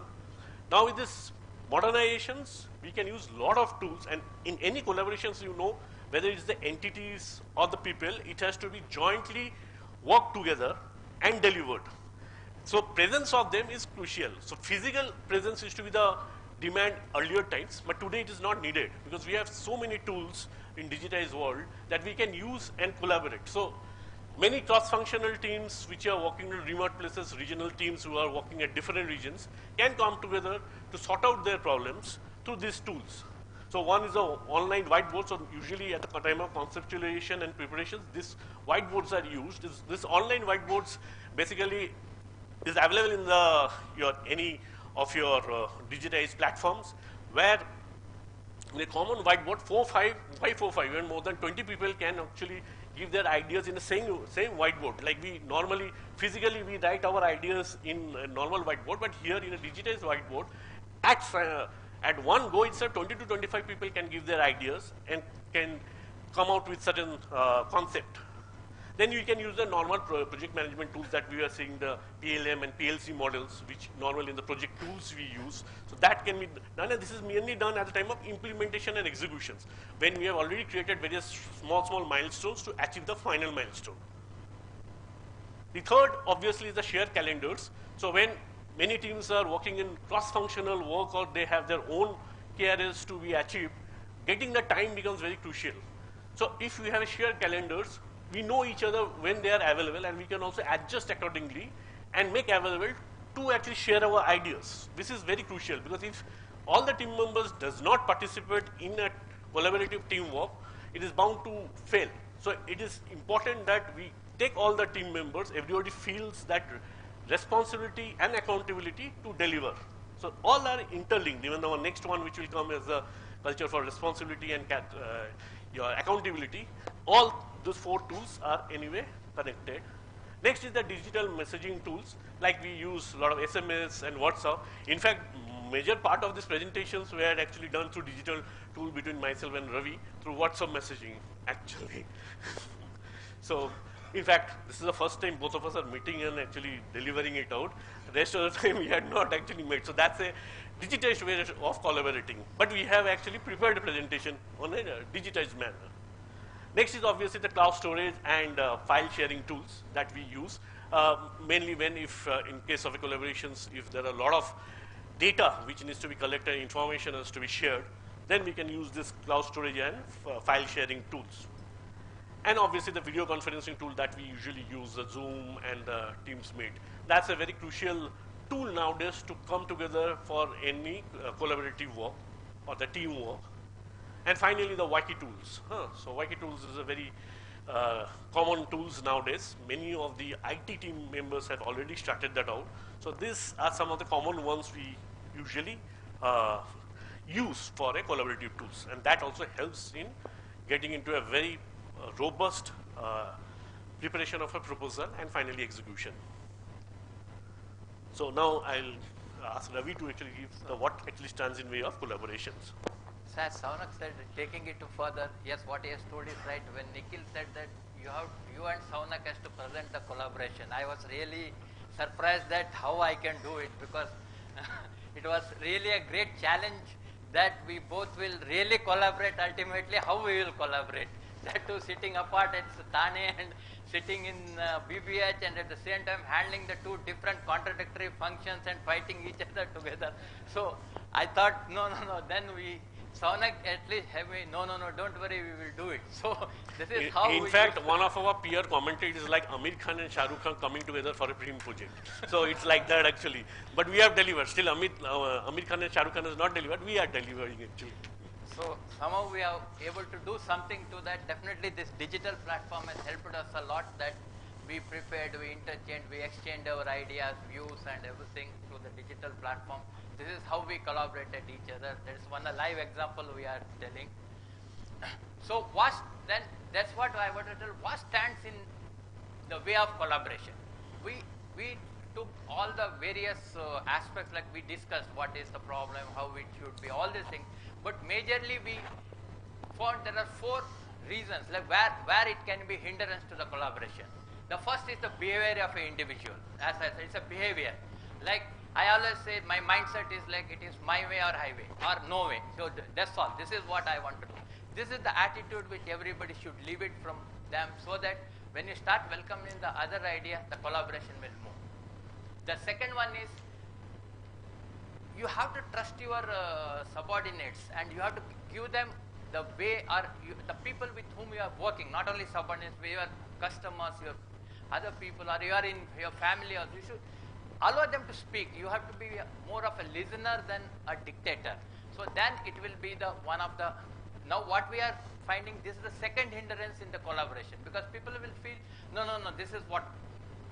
The third what we found is that the managers will start appreciating other individuals, like, oh, you have done a good job, good. The other people will get demotivated.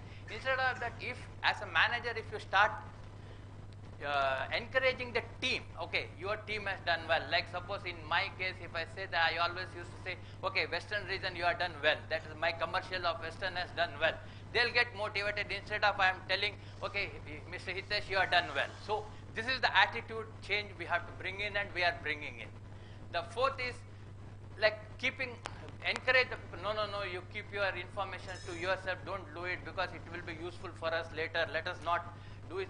These are all the four things where we found really dangerous for collaboration. If you come out of these four attitudinal this thing, definitely we will collaborate better way with each other, whomever, whether as a team or as an organization, anywhere, either as I told you in previous slides, whether it is in a community or it is in office or in a professional way, you will be able to collaborate much more better in that. These are the four traits, or what you call as the problems, which hindrances which you come out of it. So going further, that how to develop a collaborative culture. Now we found out that we thought a lot about it, and we shortlisted the majorly four things where we found how we can develop a collaborative culture. Very first thing is process, how the people do their work every day and what attitude they do and in what attitude they do. Because whether you have attitude of dictating, whether you have attitude of welcoming, whether you have attitude of listening to the people, whether you are welcoming the ideas of the people, this is a very important aspect in life that for collaboration. If you are open-minded, then the collaboration works better, because definitely you are one step ahead of than anybody else in this achieving the collaborative. The second one we found is that leadership and also aligning around a common goal. So leadership, here the leadership plays a major role. If as a leader you should command a respect, you should not demand the respect. That's what we feel. Suppose if my leader, if he commands me the respect, I will be more open to him, I will be more expressing my thing that look, boss, this is what is happening, or if your friend, look, this is what is happening. So you are not supposed to press the people that they will be so this thing that they will not even open up their mind, they will not give their ideas, because we don't know what time which person gives a good idea at any given point of time. The second is aligning around a common goal. So when you are in a team or when you are in an interdepartmental, your goal should be common among yourself. You are working for a common goal. Suppose if you take it in a commercial, if my team used to tell me, sir, why you are talking only about PBT? Sir, common goal is PBT, nothing else. More than that you can't. Ultimately all other things are aligned to it. So there are a lot of things to be aligned. It is like there should be a common goal for that. The third what we are sharing is sharing of best practices. Whatever I do a best practice, which I found this is the best practice, we should share it with others. Look, you can take these ideas. If you want to do it, you do it. If you want to proceed further or you want to have any input, like example I can give you, we have done some of the project like Project Tigerwood in our projects. We now shared it with the service people that you look into it in your, is it possible, will it help you in any way? So please go ahead. These are the best practice what we have achieved in while doing this Project Tigerwoods. Then the last one is rewarding the, as I have already told, don't reward the individual, don't tell them, oh, you are best and I will only tell you you have done an excellent job. No, you please reward the teams as a whole. As a team you have done good job, so that the other teams will also get motivated and you will have a teamwork. So teamwork is nothing but a collaboration. Ultimately we would like to say teamwork is nothing but a collaboration. So we talk a lot of things about that, but ultimately we say ended that teamwork is only the collaboration. So nothing else. So with this we'll complete and we open you all for the question any answers. Questions anybody has got? Anything you want to ask on these or anything that is going in your mind. So you had some 4-5 issues which you have given, which we highlighted.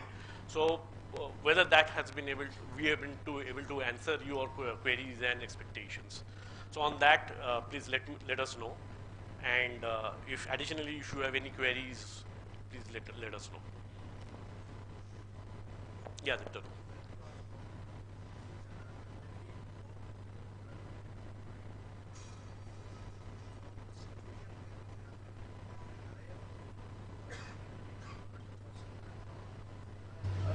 That collaborative mind, or he doesn't want to support, or he may ask a question why it is required. I can explain him with facts and figures, but still he may not agree with that. That's a perception. So how do you suggest to go in this? Yeah, so that's what even Ravi has shown there, that there will be always the challenges or resistance coming from the other side. So here first we have to build the relationships. That's a mutual trust. So once you build a relationship, a mutual trust, that we have also seen in a lot of the practical examples, many times the other side feels that whether that will encroach into his territory or it will lead to some trouble there if some sort of innovative things. So one has to win over that. And for winning over, you have to actually build the relationship, and it cannot happen in overnight. I have seen that. It cannot happen in overnight. You have to first get into a sort of a personal touch, and then you have to actually build up the trust. So many small activities where he feels, yes, you are there, and whatever you are doing, it is basically a supportive type of work you are doing, and that will be a common goal or benefit. And then when you approach for a bigger objective or goal, definitely you will find a positive response from the other player. But straight away, if you go and you have already not built up the relationship, it will definitely lead to some sort of a hurdle. That's a good question, Debtanu, and we always face that type of issues with many of them. So here also we are intermingling with each of us, coming together. One of the key reasons for that is that we are coming to know each other, and gradually we are building up that relationship, which will become very crucial for us to collaborate in future with new ideas. So that is one of the key ingredient of a successful collaboration or teamwork.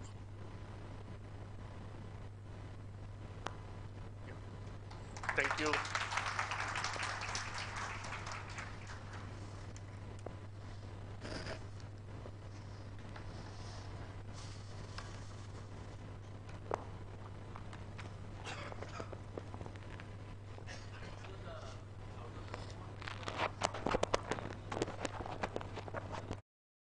Accountability and result orientation. And I would like to request Dinesh and Pankaj to come up on the stage, please.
For inviting us to present one of the most important pillar of the whole topic that we are discussing in this CFS meeting. Dineshji, we heard that fantastic sessions on, first of all, learning, collaboration, and what was the third one? Oh, thank you very much. So innovation, definitely. The question that is, sorry? What third one? Innovation? Oh, okay. Collaboration. Yeah, 3 topics in any order, that's fine. So the question that is coming to my mind is, Dineshji, how are we going to achieve it? Collaboratively, collectively, individually, and for the organization. Correct? That's the question that comes into mind. How? So can you take a quick check first? The topic of accountability, how it flows into our mind. Yeah, why not? Yeah. I have a request to everyone, if everybody can Move to mint.com. Yeah. I'll just present it. Give me a moment, please.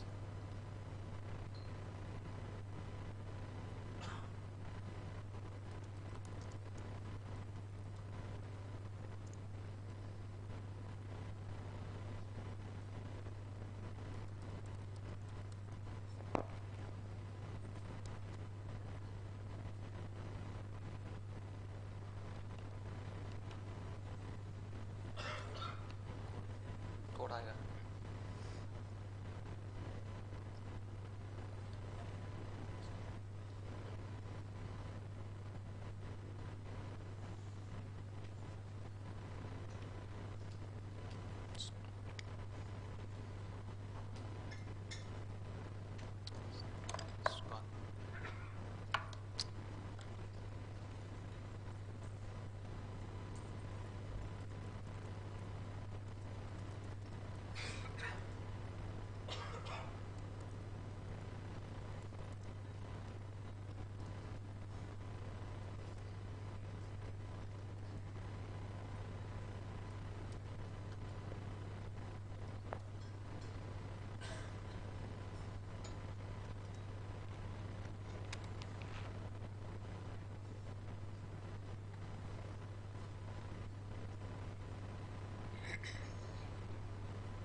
Can everyone go on menti.com? On your phone browser or laptop browser, just type menti.com, www.menti.com.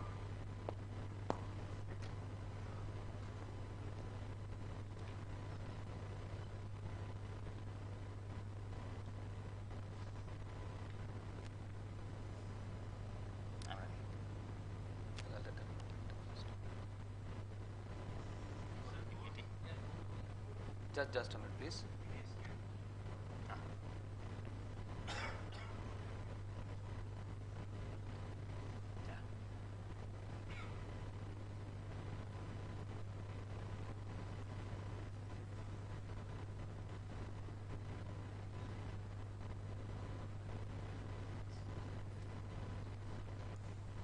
Is it coming? Yeah, that's fine.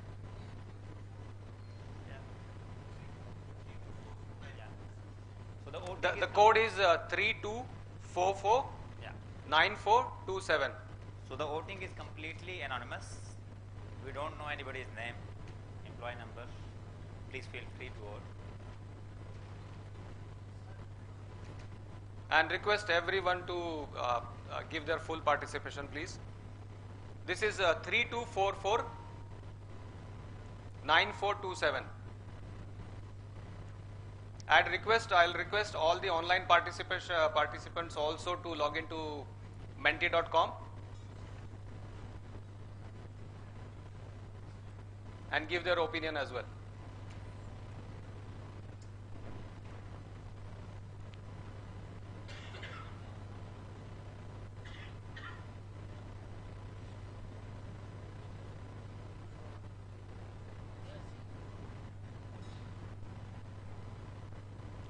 How many participants are there, Soumitra, altogether?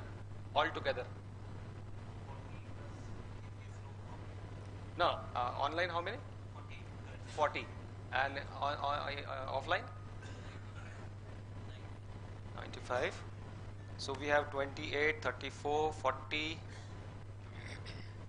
Please vote.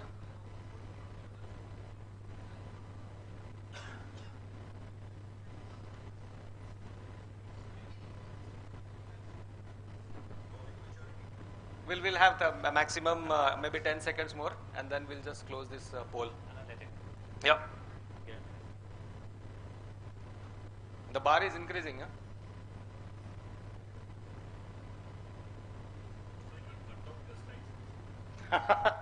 No. Picture अभी बाकी है मेरे दोस्त.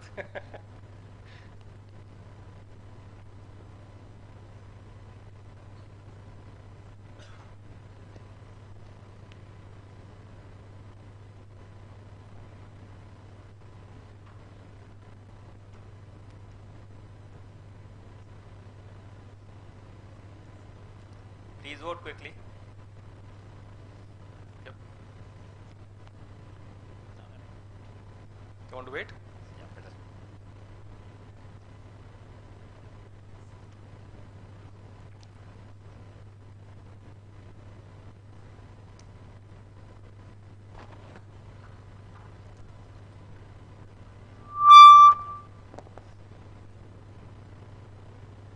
Yeah. We are closing the poll. So we have almost 46 participants out of total voted, now 48. About 15 and I'll say 50, about 65 have voted.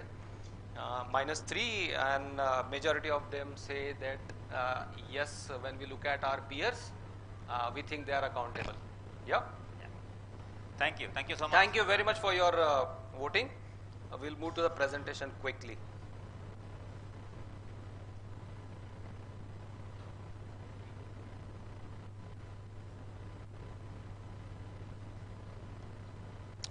Yes. So, I think the score which has come, it's excellent, you know. Yeah. 77? Yeah. So generally 80% of, you know, the CEOs feel that there is a challenge on the accountability globally. Hello? So our trend is almost representing very similar kind of range, and please go ahead. So here what we also did is we had a survey of the team, and the outcome is here in terms of bubble. The larger bubble is larger proportion of the outcome which team has responded. That means almost 2/3 of the respondents have given weightage and ownership and responsibility. So roughly 1/3 of the respondents felt that the idea of accountability is slightly different. So roughly 2/3 versus 1/3. This is the kind of equation which has come out in the poll.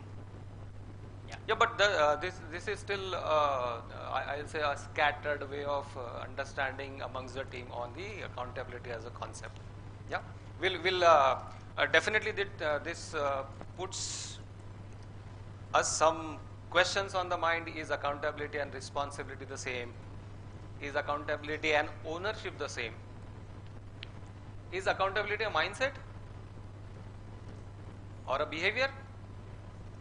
Whether it is singular or collective, whether is it a team type of thing, whether a team can be accountable or team can be responsible, or it's an individual responsibility to be accountable.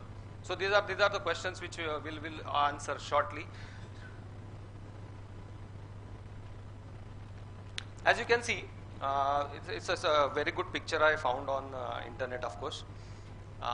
What stands in between a responsibility and accountability? There's one word. Correct? What is that word that you see?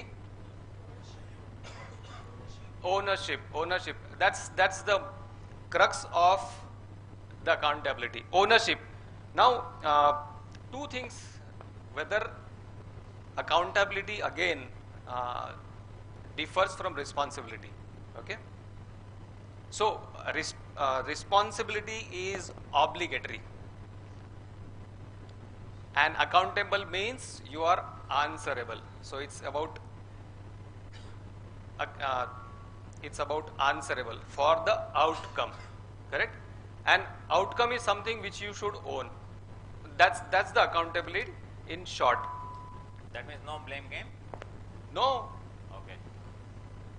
Can a team be accountable? Can anybody elaborate?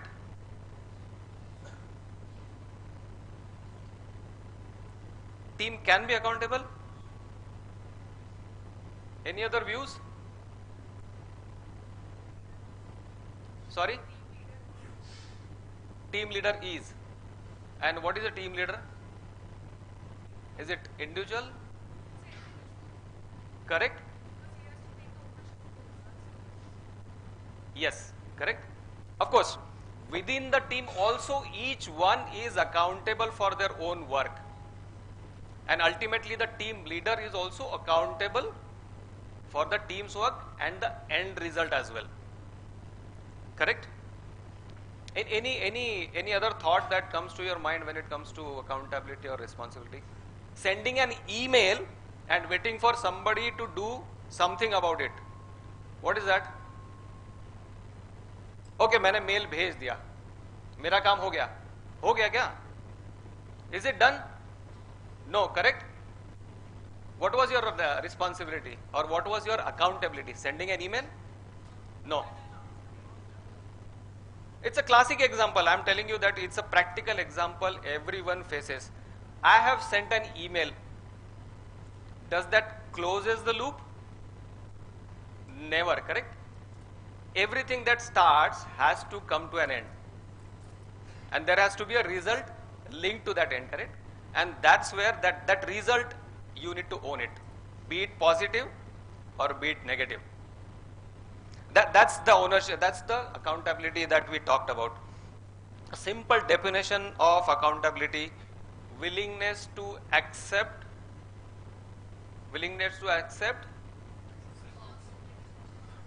responsibility for one's own action, correct? So it's 100% ownership that everybody has to take for their own action. They are answerable collectively, no matter whether it is a leader, whether it is an individual, or as a even organization for that matter is accountable to the customer, isn't it? As a collective representation of all the people, the organization is accountable to the customer, accountable to the government organization for compliances, and of course for various things that we talk about. At workplace, accountability, so holding employees accountable for a common goal, simply put, at an organization level. One of the examples that I would like to cite from my previous organization, it is a healthcare organization, and the motto was passion for life, and was dealing in ventilator machine. A government hospital calls at about 10 or 10:30 p.m. To managing director that we have a surgery lined up for welcoming a baby, but it is critical and we need to have a ventilator as soon as the baby is delivered. Even a single minute will cause the life. Okay, how I am relating it to accountability is that the statement that we formed, or the objective that was delivered to the doctor from the government hospital was, madam, we challenge ourselves and we promise you that the ventilator will reach you before the baby arrives. That was the objective, and then everything basically fell in line. So approvals were available because it was sent on FOC basis or demo basis. Supply chain was on hold. They were instructed, the moment you get an instruction, it has to move. Midnight 2 a.m. the ventilator was delivered, and the doctor said Thank you very much, the name of MD. Your ventilator has arrived before the baby arrived. Accountability here, everyone in the line of duty was accountable for this one small incident. And we saved life. We definitely saved life. So another just example, I have joined Reliance Energy in 1999, and those days the practice Reliance used to follow, there was no place for responsibility. I have not seen this word in my experience. Always when minutes will happen, discussion will happen, every time owner, the space was filled by owner or ownership. So the person name will come as an owner, not as a responsible for. So this kind of practice some organizations have followed. So just I wanted to let you know. Yeah. Yeah, a simple statement which can bring in this is it starts with you, it starts with me, and it starts with everybody at individual level. And then of course collectively it progresses in the direction which an organization wants it to be. Correct? It starts with you, correct? Can we say loudly, I own it? Everybody agrees? Can we say loudly, I own it? I own it. I own it. I own it. We own it. Thank you very much. So the question comes again, while accountability is a word, but we are talking about culture. In the last 3 topics also we talked about culture of innovation, culture of learning, and culture of collaboration. Can you let me know why we are talking about culture? Any ideas from anyone, please?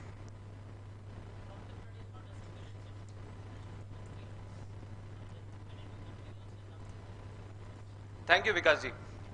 But still, why are we talking about culture? Who said that? Thank you very much. Embedded.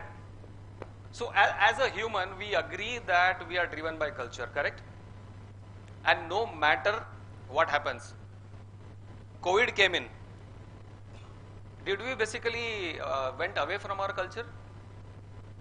No, correct? Did we stop our habits? Did we stop brushing teeth? Is it habit, correct? So culture brings in consistency. Consistency becomes habit, and then habit practiced becomes a sustainable thing, correct? So the culture has to be sustained. So everything that we are talking about today has to be sustainable for the coming period, correct? And that's why we are talking about culture. How do we build a culture of 1, 2, 3, 4? Few of the statements that talks about why we would like to basically build a culture. So culture, it speaks about building a trust, cooperation, collaboration. It also basically brings in responsibility. It brings in creativity also. We saw in learning also, we saw in innovation, we saw in collaboration. Everywhere if you put accountability, there must be some creativity which is coming out. Generates respect, because once you take or you own the own your action, it will create respect for you as well, correct? No matter whether it is bad or good. Of course, consequences can be either way. We have a short video to play here, which talks about what are the practices, or which will basically put a thought in your mind, and you have to respond to the last question that we talked about. Okay.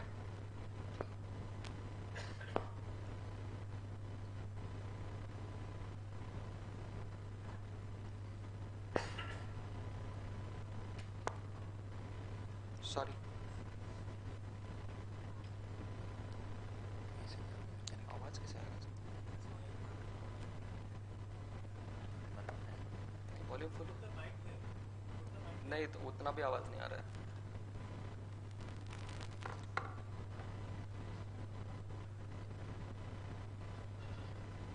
Full full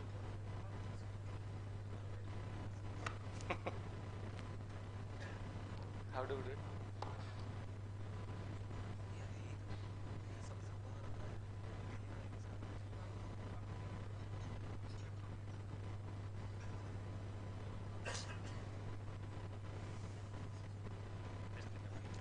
हम कल की बात याद आ रही है sir नहीं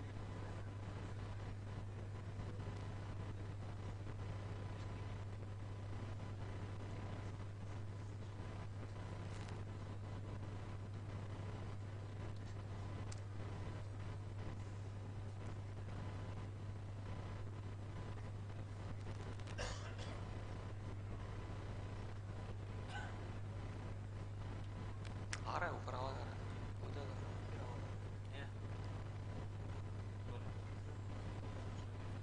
बिल्कुल okay या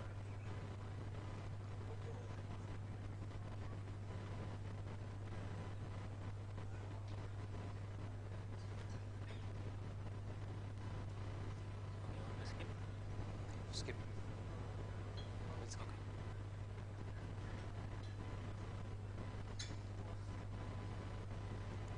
yeah Dinesh ji so we'll skip this skip the video for time being. Yeah, so we saw that accountability, how it works, correct? It's a mindset, correct? We need to work upon it, and it starts with you. We said that I own it. That's it. That's the crux of it, and we want to build a culture of it, not for just for an instance, correct? When we go to the next slide, Dinesh ji, can you put some more light on the result-oriented working, which are again interlinked to the commitment that we make? So Pankaj, this is another result which team has opted on the question how do you want to contribute to build the culture of result-oriented working, CFS, where mindset comes as a major factor, followed by accountability and feedback. So these are the very key areas we find as a key takeaway from the survey.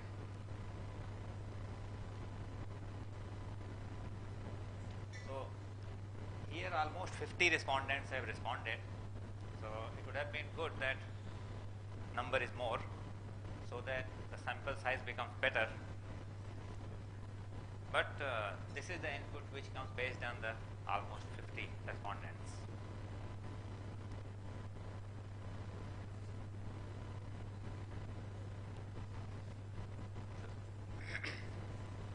So developing culture of result orientation.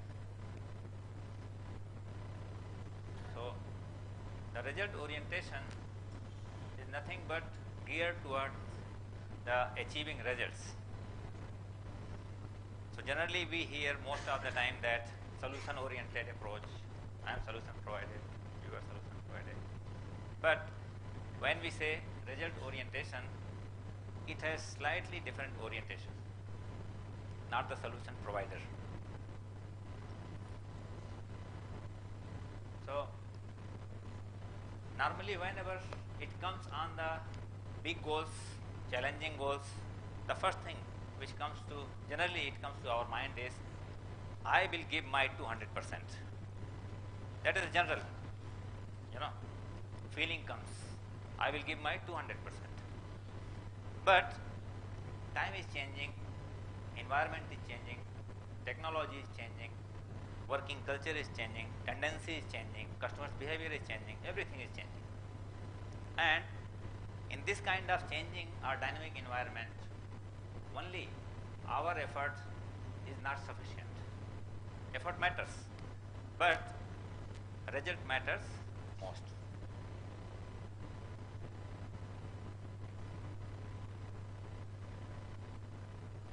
So some of the key takeaways from the result oriented culture is the core focus is on meeting and exceeding the goals.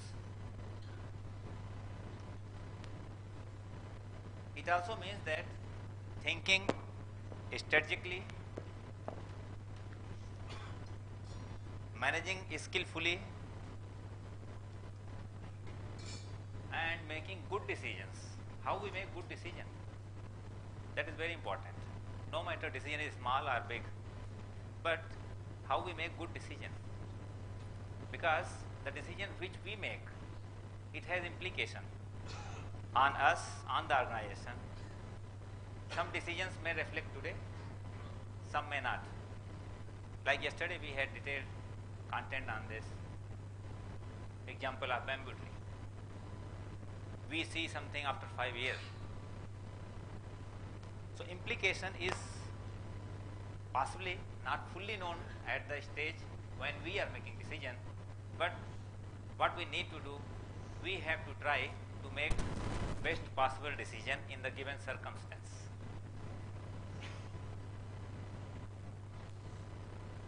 So employees have their goals, it is in sync with the team goals again, which is aligned with the organization's larger goals and values. Getting the job done with fearless approach is one of the very, very key aspect of result orientation. So one small example, we all are fond of cricket. Virat Kohli is our brand ambassador. When he is in the last over of 2020 match, say in the 19th over, and there is target of 35 runs to catch, in just 10 or 12 balls, what kind of thought he would be having that time? I will go and check with my leader what my selector will think, what my other team member will think. Just imagine that situation. He is on the field, 35 runs to be made, only in 10 or 12 balls. What kind of, it's a very perplexed condition, not easy. And 20,000 people are clapping and shouting, It's a very difficult situation. So in that kind of circumstance, only what he has is result orientation, nothing else.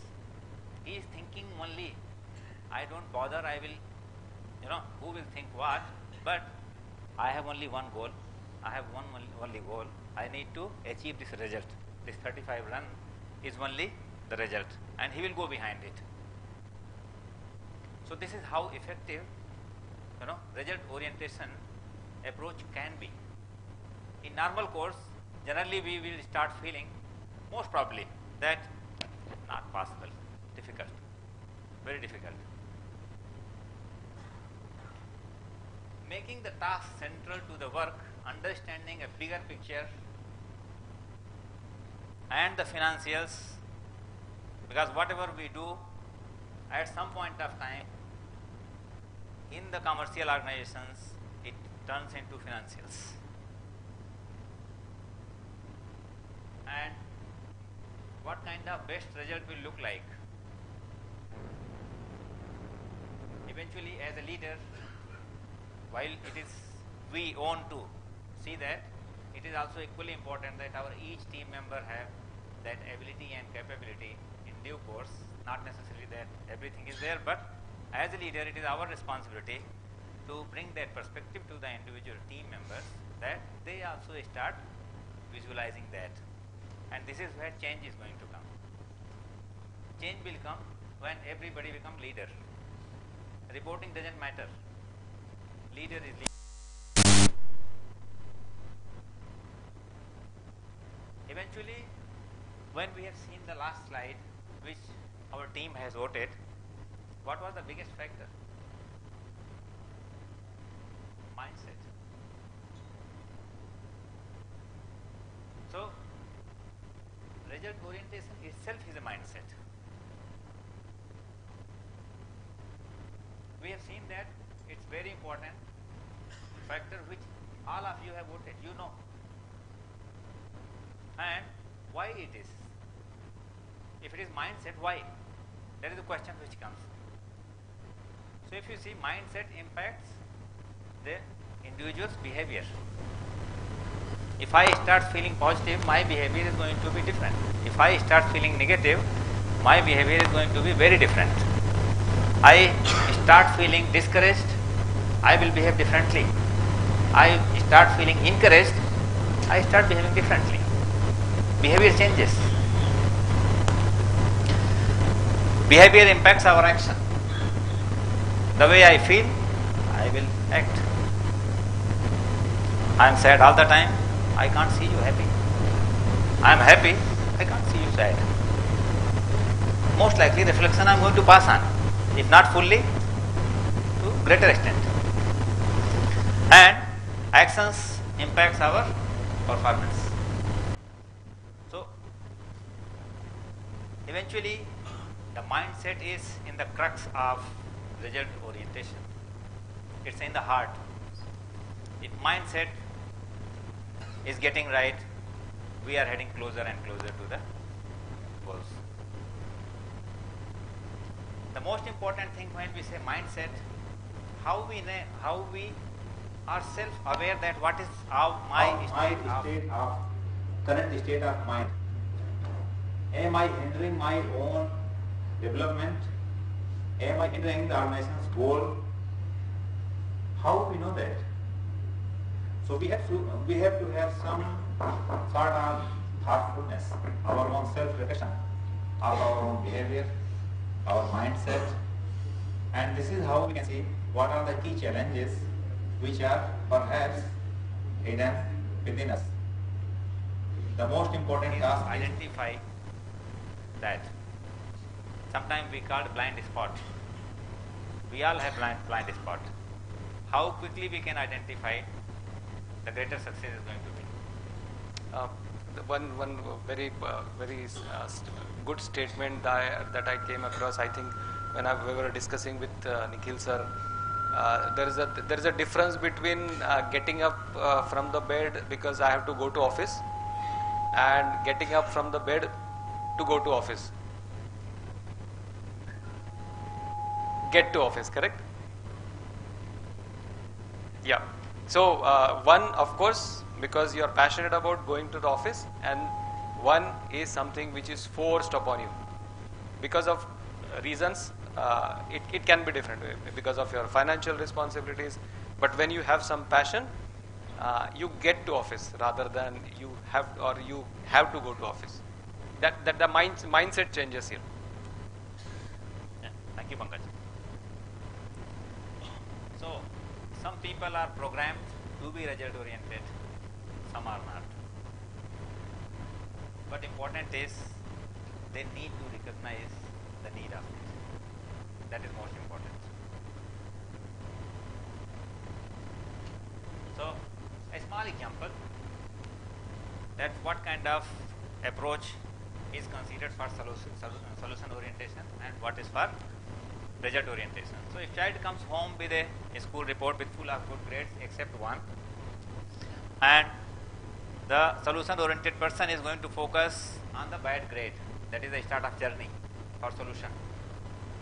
But when we say result oriented person, he will try to see the positive side, how good the child has done and how we can replicate that for the bad areas or the poor areas.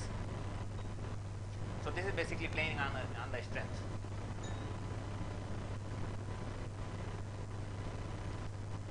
So normally there are three key features where accountable and result oriented individuals we may find. One is they are driven, they establish stretch targets, and they initiate to achieve their desired goals. So it is win-win situation for the employee, win-win situation for the organizations. Employees are result oriented, organization is going to be benefited. And as a leader, I am accountable for helping the team and connect their personal source of motivation and work realities to have a better view of their presence in the Blue Star. That is one commitment which I am making from here.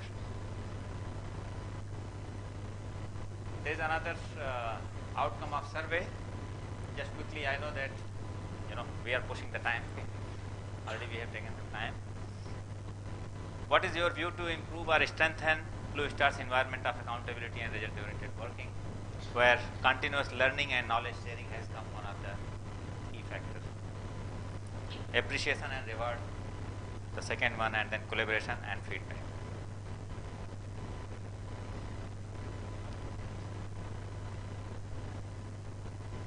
So, some simple and very effective activities.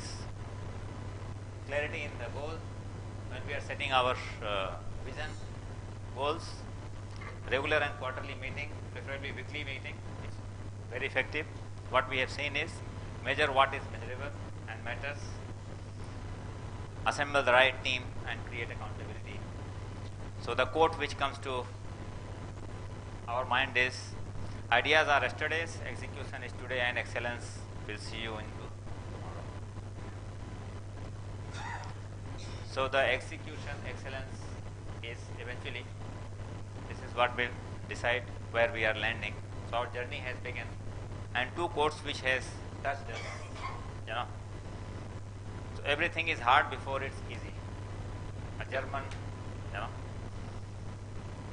Yesterday we saw the first nail. When we were trying to put a nail, the first was very difficult, the second was very difficult. But when we started focusing on challenging ourselves, somebody has built 46, 43, 28. Correct? And among us, we all are not on the same. We have different abilities, we have different capabilities, we have different thought process, we have different diversity features. The best quote which I can see is, if you can't fly, then run. If you can't run, then walk. If you can't walk, then crawl. But idea is, keep on moving. Move a step. A small step is going to bring big change. It's a matter of journey. We have begun.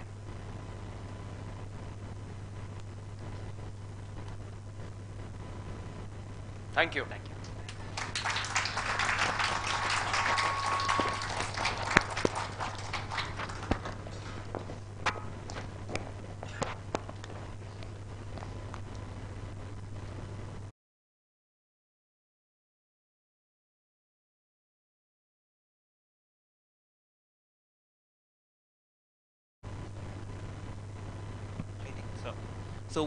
So all the leaders took a lot of pain and lot of effort to make these presentations. So really thankful and thank you to everyone who have made this presentation.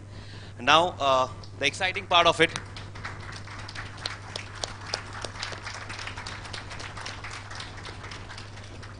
The exciting part of it, now you have to judge all these leaders and all the teams, the 4 teams who have presented on 3 different criterias.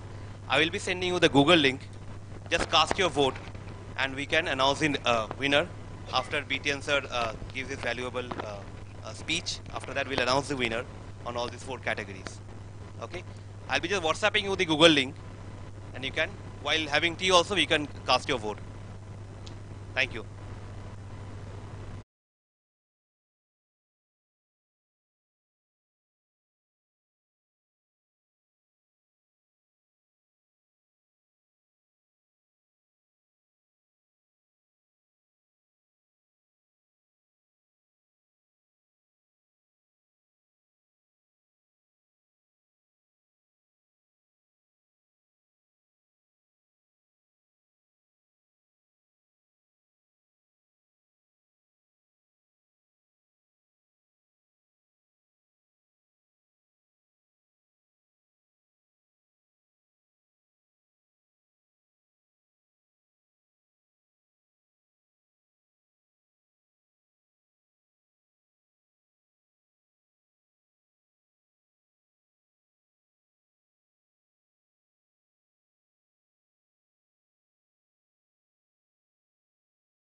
or being a part of this journey.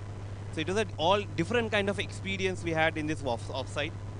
Having so many people under one roof and doing something together was incredible. So thank you for being here. So I would like to welcome BTN sir over here. So BTN sir is among us. So thank you sir for taking out your time. So he will be sharing his insights, how he thinks about all these pillars and how we should move forward. Thank you sir. Welcome.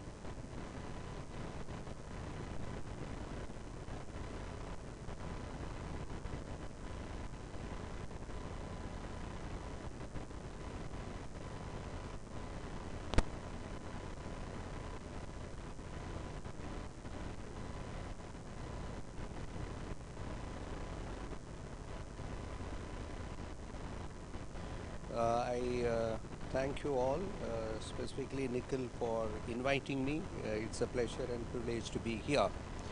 And also, I think this group is meeting after a couple of years or 3 years.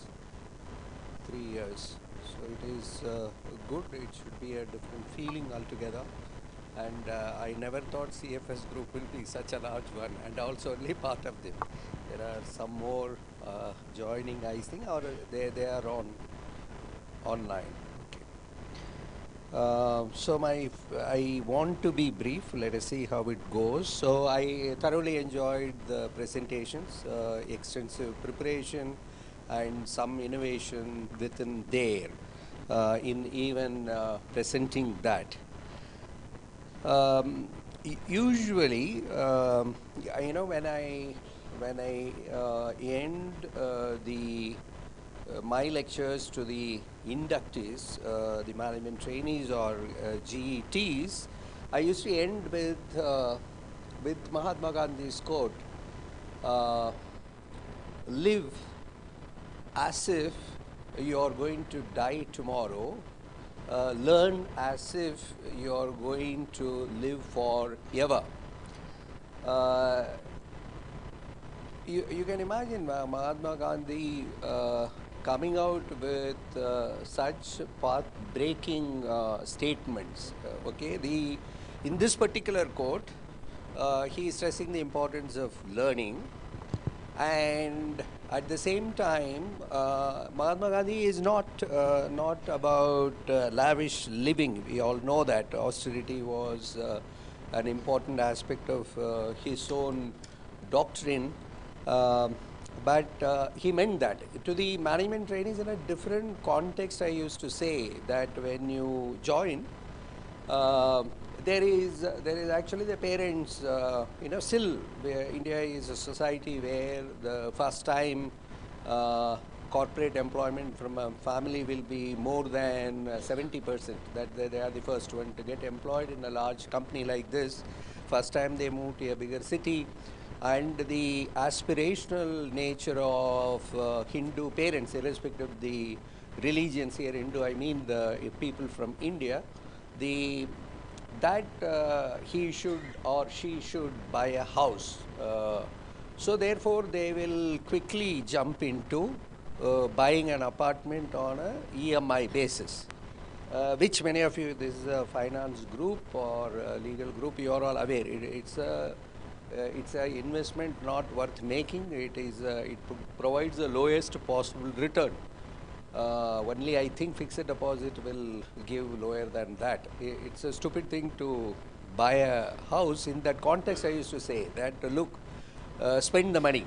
And of course, there is a other thing that happens is the parents expecting people to get married immediately as soon as you settle down in the job, and then whether you can build a career, especially in times such as this where it is competitive, it is expensive, and one should think that what is the right time. In that context, I used to be saying that, but the most important thing there is learn as if you are going to live forever. Equally a fact that I used to have another slide about the where there is noise, there is no knowledge. So, by the way, I worked for 14 years close to 15 years in Volters, which used to be, I think it would have worsened only, I don't think it will be better, a highly political organization where complete absence of collaboration, and the entire Tata group also was like that.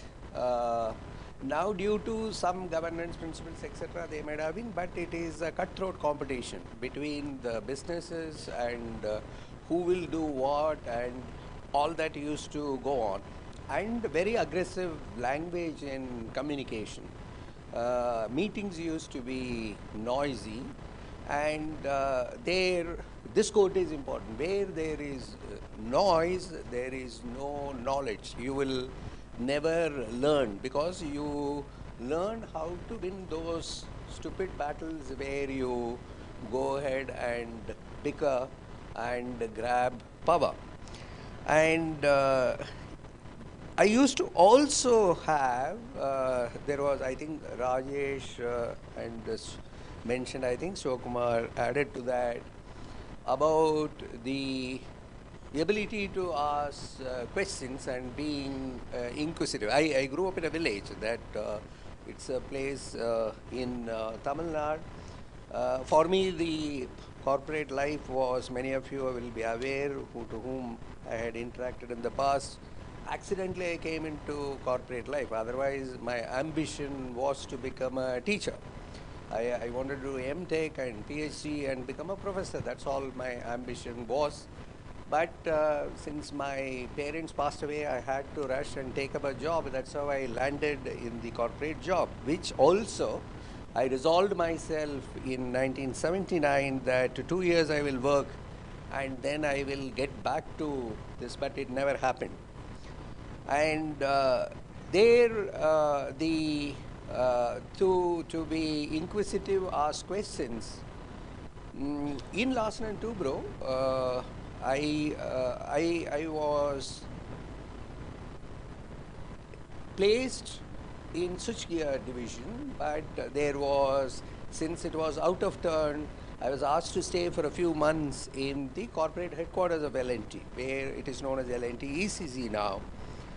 And I was like a child out there, that I never used to know how to conduct myself only. I recall I used to be afraid of even answering a phone call. I will be the first one to come to office, I'll be the last one to leave. But everyone was like with a child, you will play, and this one, that everyone was also devoting time to teach you. So I had asked so many questions.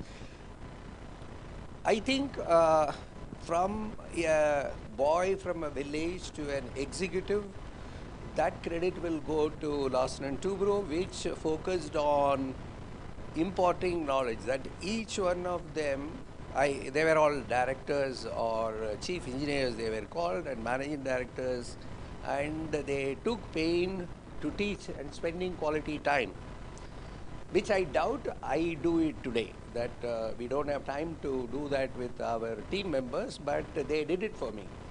Same way, from executive to a leader, that credit goes to Volters. I had bosses who were devoting a lot of time. I never, for some reason, had difficulty in asking questions, basically because I don't even know that it will be mistaken.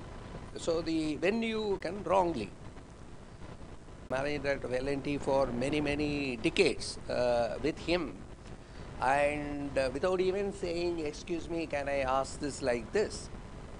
And in my presentation to the GETs, there used to be a slide which quotes, a wise man can learn more from a foolish question than a fool can learn from a wise answer. So therefore, the question is, how will you cultivate yourself to ask a question that was touched upon here? Now,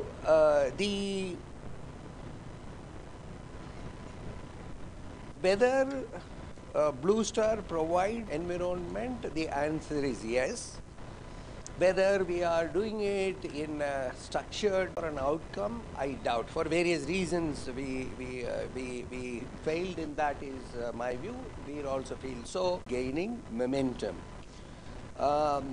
Many of you would have read the book. The relevant book is Sudhir Sitapati is my friend. He is from Unilever. He wrote that book, CEO Factory. How Unilever creates CEOs for many companies. A very interesting book. It is worthwhile for you to read that. And of course, Unilever also, their failures also they will project as a great achievement. That's fine. In fact, they have a name for it. They call it as a success theater. So they will embark on something, tom-tom about it, they will fail, they will correct, and so the culture within Unilever, there are many good things, many bad things. The good thing is about their ability to create many leaders. Eventually, they will not be able to accommodate them, they will leave. And I think Rajesh mentioned, and it was taken as a joke, that whether you are here or somewhere else, your value goes up. I am of the view all of us were hired by Blue Star from some other company, so Blue Star should not mind somebody leaving. I am of the view that it is desirable that people work in multiple companies, and the ability. So I will never say that somebody joining should retire here like that. So I didn't take it as a joke. It is indeed true that how you will be current, how you will be relevant. And the Vikas is one where it was about where all the information is available, how you can access, including WhatsApp. What of late, this is Ajit Ranade calls it as WhatsApp University. Ajit Ranade was an economist with Aditya Birla, and he is now Vice Chancellor of a university. So last week only he mentioned to me, I was arguing with him in a panel about something. He said that what you are saying is from WhatsApp University. It is not the real truth. So WhatsApp information, I am of the opinion 90% is useless out there, and but you tend to believe it is true, and it is good that to an extent it is good, or largely it is good that social media is coming to an end. Wall Street Journal published an article last weekend where it says the end of social media, but Americans will exaggerate this way and that way. They were the ones promoting social media as the future. Now they say with the Twitter fiasco and Facebook fiasco that it is the end of social media. To a large extent, I think it should slow down so that there is credible, useful information and people can focus on gaining the real knowledge. I'm not saying everything there is useless, but there is no check on what is true, what is not true out there. And in a minute somebody can post, in a minute somebody can like it and forward it, and so there is absolutely no control. And I think the society is getting misguided more or gathering misinformation more through this medium. So one will have to be careful how to use that. Best is not to use it. Now, the world, India, see, whatever you are discussing here is in the context of, I believe in the context of Blue Star. But I would like to correct it. It should be in the context of ours. That though we will say put the company first, that context has to be understood. I come from the school of thought of knowledgeable employees, competent employees, happy and smiling employees with great fulfillment, make the company a successful one. So therefore, it is better to put the employees first. Then the company automatically benefits. So it is wrong to say that the company first and the employees come, or the customer first, and all that are all rubbish in my view. It is the if the employees are focused on, obviously the customers and other stakeholders will be obviously happy, and therefore it is better to focus on ourselves. And that on the context of where India is, where the world is, you are all reading in the newspapers that there is a recession that is building up, and it is real. But it is a fact of the economic cycles. It has happened all along, and US, according to me, knew it very well that it will happen when they pumped in the money. And Raghuram Rajans and Ruchi Sharmas of the world were quiet. Even today they are quiet. And because it is the Americans will be self-centered to protect their interests. Both ways they will win. The pandemic they avoided by pumping in the money. This is the way where Ajit Ranade said my information is incorrect or wrong, I am misguided by some WhatsApp like that, that's fine. His theory is that it began happening even Obama's time. It is not due to pandemic. But what is important? They will export the inflation out of US to others. That has been their track record. It is not US will suffer out of this, and they will make money out of it. So the stock market money in FIIs which went out will come back because for the same money they will get perhaps 20% more equity. And India will have a lag. So when US is recovering, you will see India slowing down. I don't think it is going to slow down for at least next 12 months. India will not slow down, is my view, and that's what many people say. But it will, they will all start recovering. So both ways, US will gain. But one should not be worried about, because it's a fact that economic cycle will adjust itself, and India is better placed than many other countries, and it is the fastest growing economy, and it will do well. Look, if India's GDP is minuscule, so it's not even 5 trillion. So if it is growing by 8%, or US economy at 25 is going down by 1%, India cannot compensate. So India is that way, insignificant economy. But for us, the 8 to 10% growth is good enough. Perhaps it will come down to 5%, let us assume.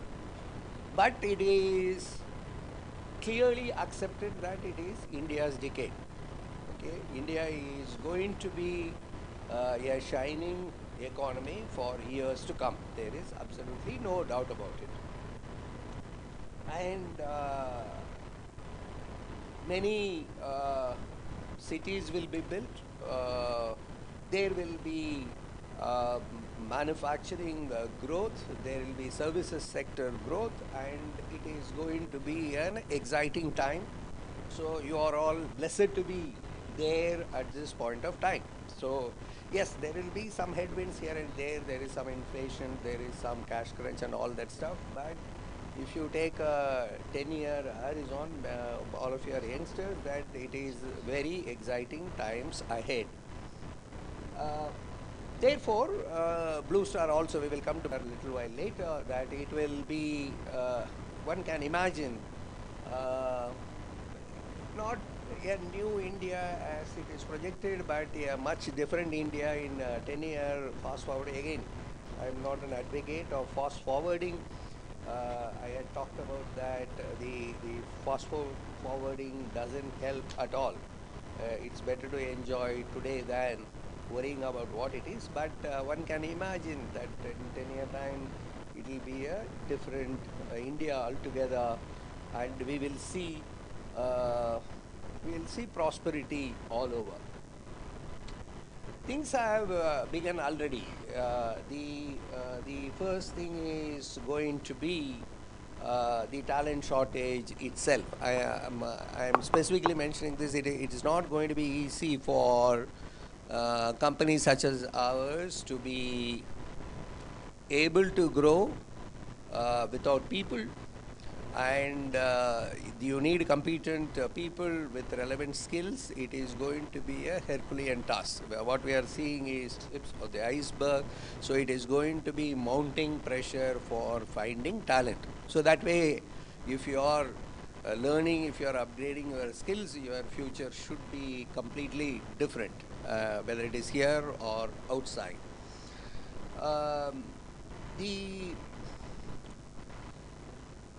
The this first we will finish the world. The question is it a well-developed nation going to be a happy place? It is not. The evidence doesn't show that there are prosperity, let's say, in Western Europe or United States or Canada, but equally it brings many other pains to deal with. Now, so we should be excited about the prospects for the country, and we will be part of it. Definitely, you all will be part of it. My professional career might have come to an end, but you should be well aware of what that. So number one is, I am not frightening you, that it is a aging population. It is can live more.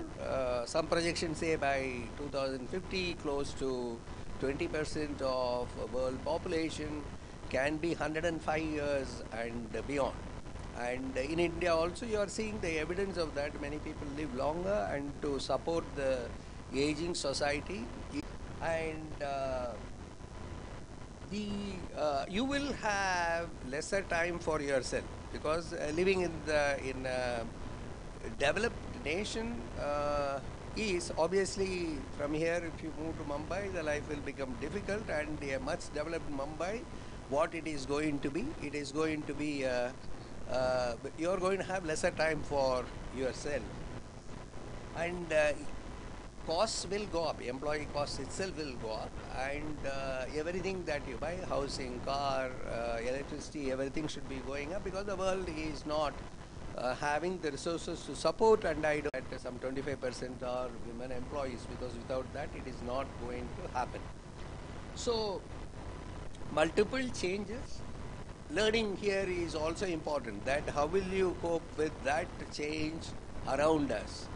A developing India or a developed India, for you to find a relevant place in that itself is an important part of learning in that context I am mentioning. Now, Blue Star, I have no doubt that our journey from 6,000 crores to 12,000 crore will happen in 1/4 of the time that we took to reach here. It will happen very fast. You can be rest assured of that. At the same time, I see, as is the case with many companies, our constraint is not going to be financial. It is going to be connected with people. If our growth is going to be difficult, it is because of people. It is not due to money. Money we will be able to get. You are all there, part of the finance team, you know that. People alone cannot be, you can say you can go and hire from outside, which is what we are all doing, like manufacturing. Yeah, Sri City plant is coming up, Border deep freezer happened, and we are trying to buy another 40 acres in Sri City or Dadra or some other place, and we need that factory within another 12 months. Where are these people? And we can poach here and there and survive for Sri City, but I don't see even for Sri City expansion. There are people outside there, because everyone is expanding, and everyone is expanding into newer areas like EV or batteries or solar. India doesn't have that talent.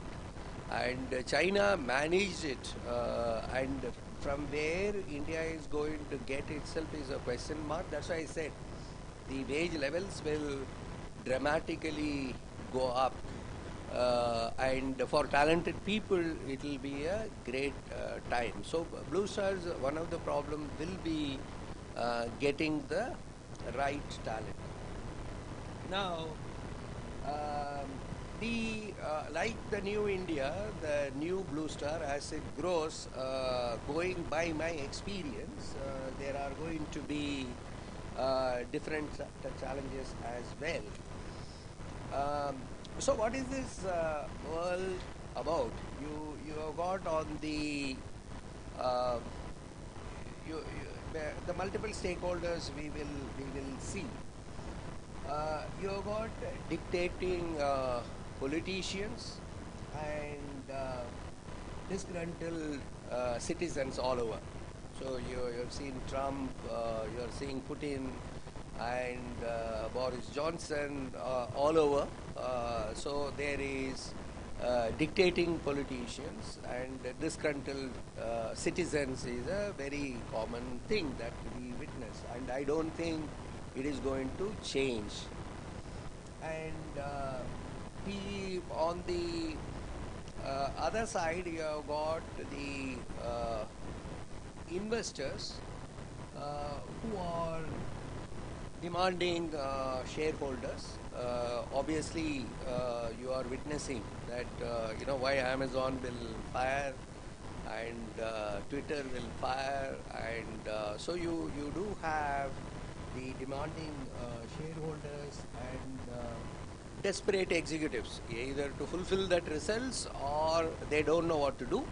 So you see that happening, leading to many corporate frauds that they are discovering more and more ways of conducting frauds. This is, and I don't want it to happen, but I am certain that we will face those situations as we grow. It is natural. Any company growing at that pace will get into, so you will have more whistleblower complaints. This is what is going to happen. So we have to prepare for that, how we will tackle that part of it. Within Blue Star also we have seen, whenever a particular division grew at a great speed, where the controls will begin to loosen, and you will discover, I'm not saying siphoning money, it can be a misreporting, some facts hidden, it will come out later, all these kinds can happen. And also the customers can cheat you. That also will happen, because look at a business like AFTG at this kind of growth, unless and until we furthermore tighten the controls, which the team has done phenomenally well, for supporting that kind of growth, this wouldn't be sufficient. I'm certain that there will be many instances of whistleblowers we will deal with. Now you have the impatient customers and you have impatient marketeers. So the customers want it tomorrow, day after tomorrow.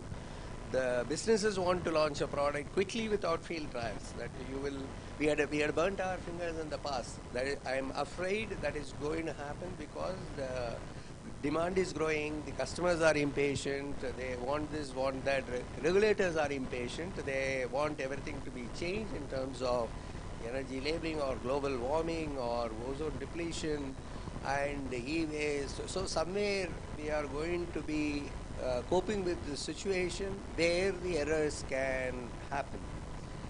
Now you also will have, personally we have seen the social changes. So disobedient children and disappointed parents, because at some point of a time we are also parents, and so when the growth is happening, it is good. Everyone prospers in terms of wealth and money, but equally important is to look at the supporting mechanisms, whether they can go ahead and support the growth. So I mentioned about the human resources talent, and which means also the current employees have to be allowed to learn, innovate and do many things in order that they are relevant, they can carry out that job, because a 5,000, 6,000 crore company to a 12,000 crore company is a completely different thing. It is not the same at all. It is, say for example, Nikhil and I have been discussing this. You are having only symptoms of it. Like now every board meeting there is one major accident, fatal accident that is happening. Our safety will not be sufficient, nor you can afford to be like that. So you need to build that safety as a very robust organization, and compliance disclosures will become even more stringent for a 10,000 crore company with an operation in Europe or Japan or United States happening. It can, you will be exposed very easily. So that you look at a few examples. It is not possible for us to cope with this current compliance, control, check mechanism for Blue Star of tomorrow, which means we have to begin working now. Even a matter like sustainability, we managed it so far, but the demand in the, so if you are exporting to some other country, and these are going to come under very crucial check. Look at our factories are not designed for they are not designed accessible for disabled. Our offices are not. I can imagine within 7 months, 8 months, this is going to be demanded that you do not have this. We are able to manage to a large extent well in terms of issues such as sexual discrimination or sexual harassment, and if the numbers are going to go up to 20, I don't think we are equipped to handle that. We know that. So these are some of the examples of the pillars that we need to look at how we will be able to correct this in order to prepare. Now, you will have many other issues as well, I think, in the coming days. Sudden growth, multiple things happening. We are already feeling that. There is something to be done in Sri City, there is something happening in Dadra, there is some new centers to be opened abroad, some new businesses are there. When multiple things like this are going on, you are going to be also facing stress amongst employees. There is going to be health issues. So the subject of EHS itself will have to be completely redefined for 12,000 crore Blue Star. And it can't happen overnight. When I reach 8,000, I will do something, 9,000, I will do something. You have to start building those cultures today itself of whether our employees are healthy and what kind of stress they will be able to cope with, and how to be building them for coping with that kind of environment. I am certain the litigations will go up. You can imagine from next year onwards, as you begin to grow, because of the same factor, that is, there is impatient customers outside, and there is an impatient organization to somehow grow. And in that gap, what is going to happen is, it is not all the customers are kings. There are substantial number of crooks out there. That's what going to happen. So whether we are strong enough in terms of litigation management within the company. Now, you will also need resources because it is, we had another conference 15 days ago, the CI marketing conference, which I was sharing was about billion customers and billion base. These are distracted customers, and to market to them is a Herculean task. That the growth will come from tier 3, 4, 5 towns, growth will come from aspirational middle class, growth will come from first time buyers.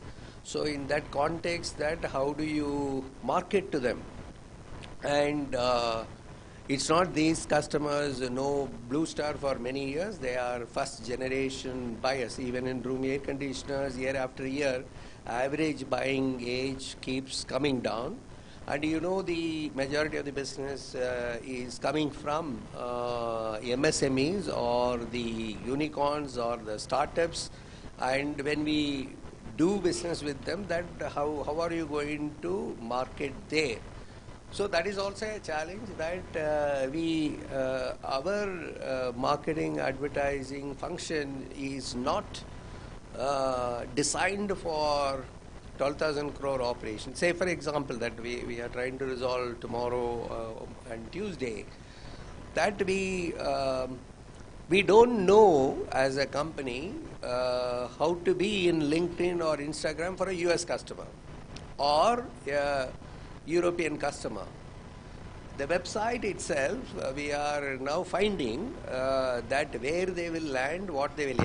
US customer, US and Europe hate each other. They don't like anyone at all. They will only preach to others, equality, race, and all that stuff. But they hate each other. So US customer is not going to like anything talked about Europe there or Europe customer. So you need to.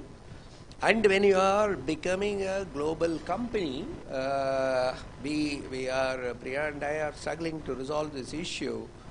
The website, it is called Blue Star India Limited. And you are having some Tom recruited whose email ID is bluestarindia.com.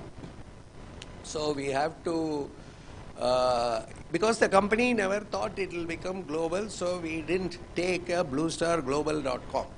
or bluestarinternational.com kind of a thing. It's a different matter. It wasn't available that time.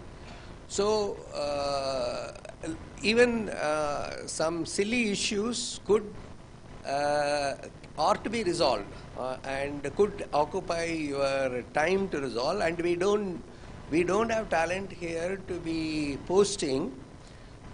It's not that it is available outside also with the agencies, how you will make a film relevant to a US or European audience, even though it is in English, or an American English versus, I'm not talking about the word, a tweet meant for an American is completely different for a Japanese or a European or Indian. We are, by the way, we are now only learning that how to be relevant to North India. So forget alone United States. And we have done the audit, we will prepare ourselves, but one can imagine cyber attacks to be it's no longer to be taken as once and it may happen, it is going to definitely happen. And so, by the way, it was last Monday, CII's one of the flagship events was on corporate frauds.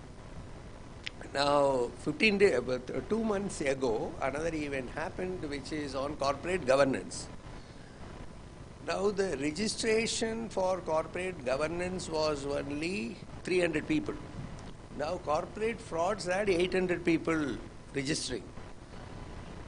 Indeed, within CII leadership, we were worried that whether people have come to prevent a fraud or do a fraud. So seriously, the question is that they are, each day they are figuring out some other way to do a fraud. So that the SEBI board member was there. So I was asking him from the podium, So his view is, I was asking that how many cases are reported in SEBI that as a corporate fraud when the regulation changed. So therefore we should be happy. So his response was there are only two types of companies. Companies in which corporate frauds happen. The second type is corporate frauds are happening but they are not aware. So that is the second type. According to him, every company there should be some fraud that should be happening. So, same way, the cyber attack, the view is, of course, some IBM and all will frighten in order to get the business. According to them, all the time there is some cyber attack that is happening. You are only how serious it is, how when it is going to happen only you don't know. So I think that is a real story that we will work on. Now the more regulations you can anticipate, the thing is if country is going to grow, the corporates are going to grow, the regulatory pressure will be high. It will be only you can. In fact, the SEBI's notifications are almost very periodically now. So you are having notifications coming one after the other, and there are many committees that are working, and it is going to be tough and how to cope with those regulations. And now we will cope with the regulations of even international operations, where what are all there, how it is going to change. And the more disclosures will be asked for, and the companies will also find more hiding places to that and how to manage that. But the point is that I think in the presentations it came, how do you proactively become knowledgeable about it should not be that it happened and then we are preparing to cope with this. So say, for example, I will tell you a different thing. Like, I don't know how many of you are aware, there is a revolution that is happening, a revolution of great magnitude. It is India's innovation and brilliantly done, ONDC as a platform. It's a open network digital commerce where everyone across the world is damn scared. Amazon, Flipkart and all will be scared. It is going to be empowering the marketeers, even small shop owners as well as the consumers. You do not need now, you want to have a Swiggy, you will do a register, Book by Show, you will do a registration, Amazon, you will have a different registration, and you will have a registration for Tata Sky. In ONDC is a unified platform, and it is driven by the government, and it is their answer to the power of. So you should go and see the ONDC architecture, how it is going to work. And you will see that there were examples given by Kuldip about from Ooty how it was digital payments was accepted. Here they are going to be marketing through and selling through this platform. There is a consultation paper already there. But we will not. We have not gone there to understand it. The trick is that you be involved in that so that you have prepared your company for what needs to be done. Our way of working, first of all, I'll come to that aspect. Our thing is that let it come, we will see. That time they will rush to some KPMG, Deloitte, somebody to come and quickly help. So preparing for the future can happen only through proactive learning and devoting the time. Now, it can be in legal, it can be in marketing, it can be in. The cookies regime will go away in the new privacy policy. By the way, ONDC is also to eliminate this data collection by the e-com companies. And when the cookies go away, many of the digital marketing thing will get weakened. So first of all, the advertising industry itself is a fraud industry because you don't know what rating, what viewership, everything is fudged there. Digital companies fudge it. Google data, you have to believe because Google is saying, or YouTube is saying their data is, or Twitter is saying so and so. But without cookies, how they will do, we don't know. So therefore, as we are proactively to understand if Data Privacy Act comes and if cookies are going away, what is going to happen to our marketing? But we would like to, because we don't have time, so I will come to that aspect. What is our problem? Our problem, right from Veer or me to the last person in this company, it is the same. It is we are finishing one meeting to get into another meeting or finishing one task to get into another task. I don't think learning or innovation happens in that format at all. It is the worst format for learning and innovation. You need time to pass, you need time to contemplate. And then only you will know also where to devote time, where to learn, what to grasp. There is no point in reading 8 notifications issued by SEBI every day. The 7 may not be relevant at all, but to be able to grasp it and think and look at that, how it can impact, and connecting the dots is an art, comes only by contemplation. I had undergone a coaching on that. My London Business School coach spent extraordinary amount of time teaching me this, that how you... Satish Jamdar and myself used to discuss when he used to be there, which many of you have shared this in the other forums.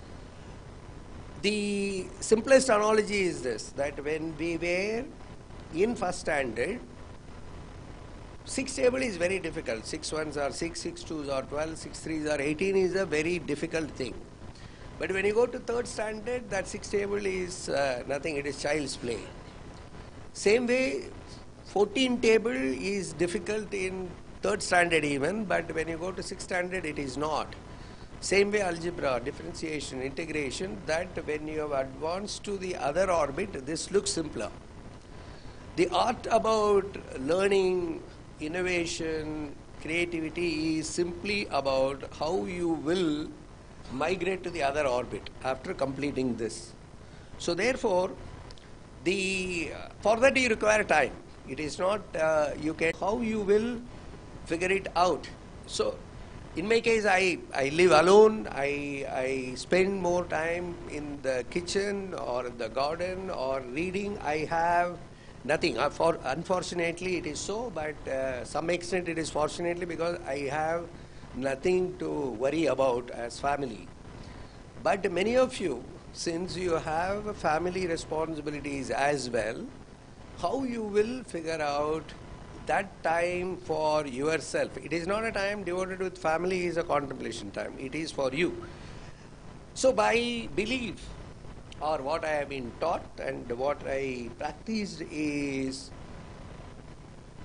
you have to continuously learn, and that learning need not be from the book. It can be by visiting a place, it can be even from a movie, it can be from an interaction with somebody. So that is the very first thing. The second is, it is very important you build a community around your friends, well-wishers who are not from Blue Star. Because you will discuss only Blue Star, and Blue Star is not end of the world at all. And if you want to learn, you should have a set of friends outside. And you should build those friends from diverse thing, that youngsters or other gender, or it is from other industries, other geographies. But don't get into some Facebook, social media friends. I am saying real successful people, and they have got some value to add. By successful, I am not saying the corporate success. There is a school teacher who has done well, or a student who has done well. So how will you pick that 3 or 4 friends outside? That is very important. Okay. The next is that focus on your physical health, uh, every day half an hour to 1 hour, whether you will be able to ensure that you are devoting for exercise or meditation or just playing or just walking, whatever it is. For learning and innovation, that health is very important. That is what keeps your mental thing also agile. I would recommend yoga or music or dance. But how will you bring fun into this itself? Otherwise, if it is a exercise you are doing, that will become painful. Now,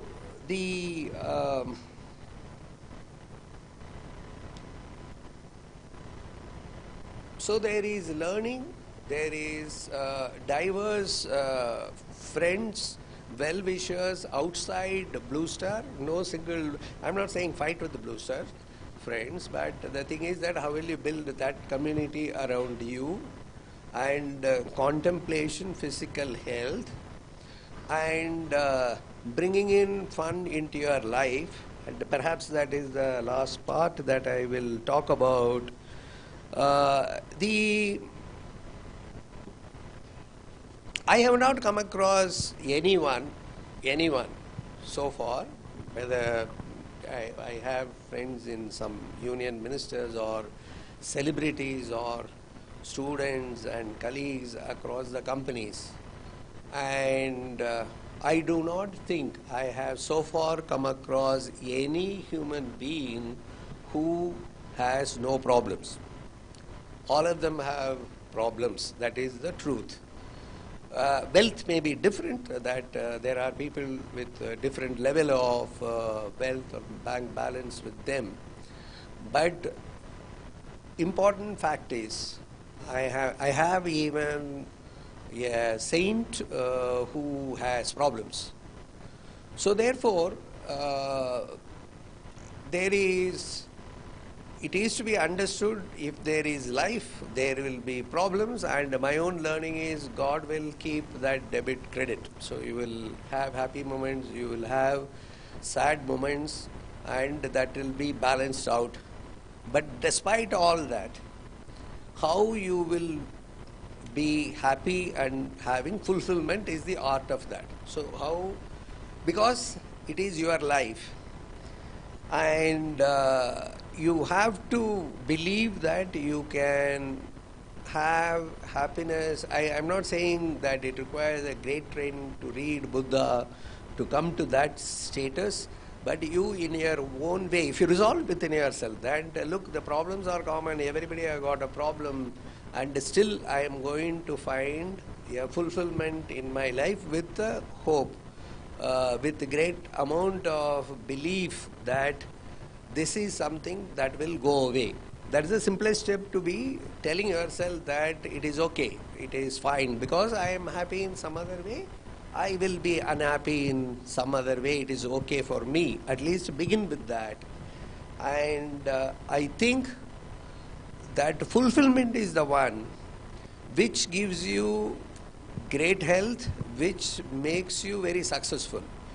So that happiness and fulfillment, fun, should be an integral part of our life. Then everything falls in place. And again, some of you would have listened to my lectures in the past, within Blue Star or outside, that I keep telling this, that if we live 100 years, it's a great thing. It's not that many people live 100 years. But if you multiply into days, it is only 36,500 days. Then it looks frightening. It is only some 36,500 days. Now, if we have lived 40 years, then you know that even if you are going to live 100 years, that's 60 into 365 what it is. Now, so I am 65. So let us say another 10 years I live, or 15 years, that I know that it is some 4,000 and odd days I may be living. There is absolutely no point in wasting any single day. That what all upsets us, that somebody said this upset, somebody got delayed upset, somewhere traffic we are upset, somewhere Even we go to a movie with our own hard-earned money, and that movie is not good, we are upset, and India loses T20, we are upset. It's all are taken out of that 36,500 days. In my case, out of that 4,000, 5,000 days, I am taking. It is just not worth it at all. It is, and some collection didn't happen, quarterly results that happen. Blue Star will carry on. So therefore, it is very important that how we utilize that preciously given. I am not wishing you should live only 100 years. Please live even 125 years. But each day to us is important irrespective of what happens to Blue Star. So therefore, I will end by saying the presentations were insightful. By the way, you all should know the Google philosophy that it is in the knowledge is there everywhere. Is an important philosophy of Google. And fail faster. That is, failing faster is better than failing late. So they allow that failures. And innovation takes time, so give it. So that is a Google philosophy actually. So therefore,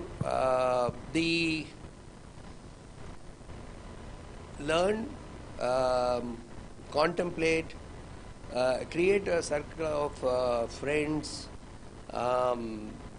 go ahead and look after your health, and above all, focus on having fun and happiness. So I enjoyed the interaction. All the best to you. Thank you.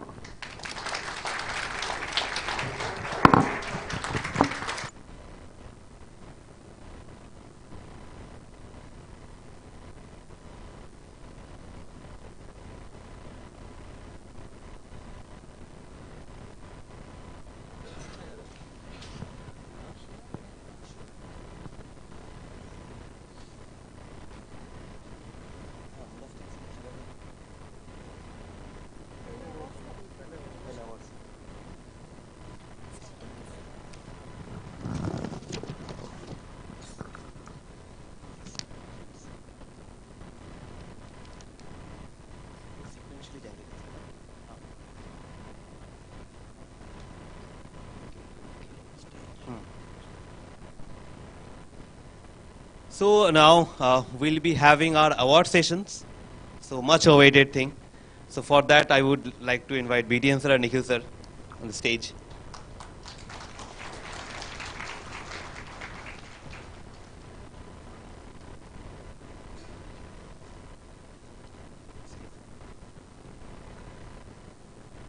So we started this offsite with a questionnaire that I floated that is based on the themes of this offsite.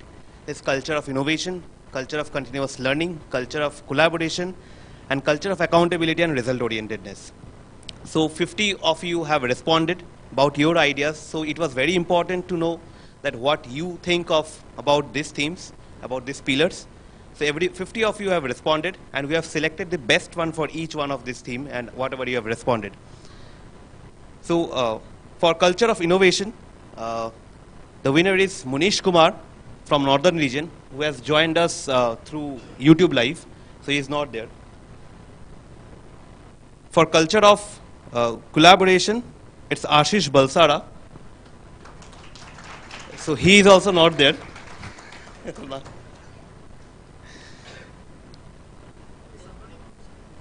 I'm his boss, I will take it. So Ramesh, Munish के लिए हाँ.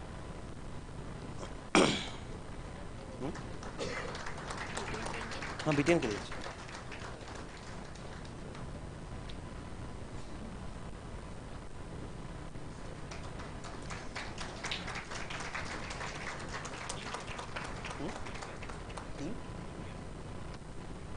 बोला ना ये innovation. So I would like to.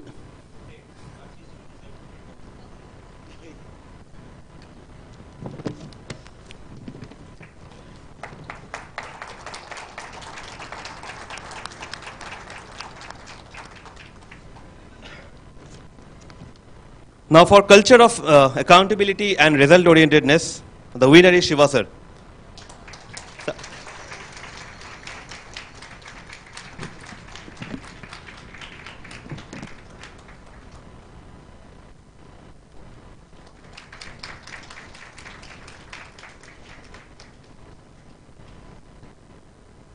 For the culture of continuous learning, the winner is Anand Yadav.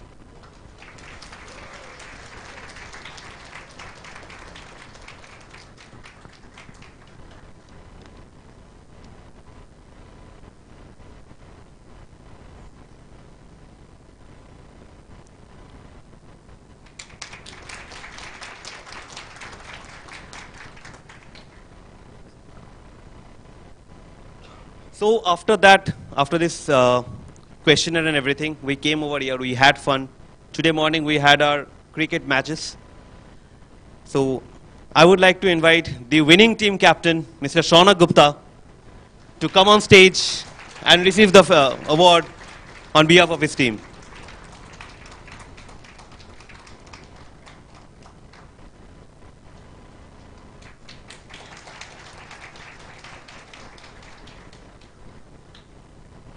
Next category, best batsman of the match.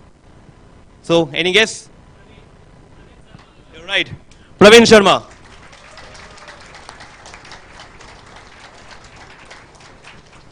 (22). 22.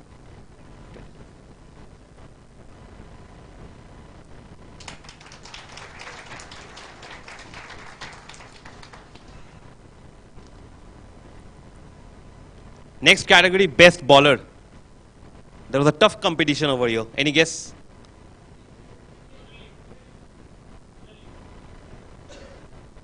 The winner is Chanchal Banerjee.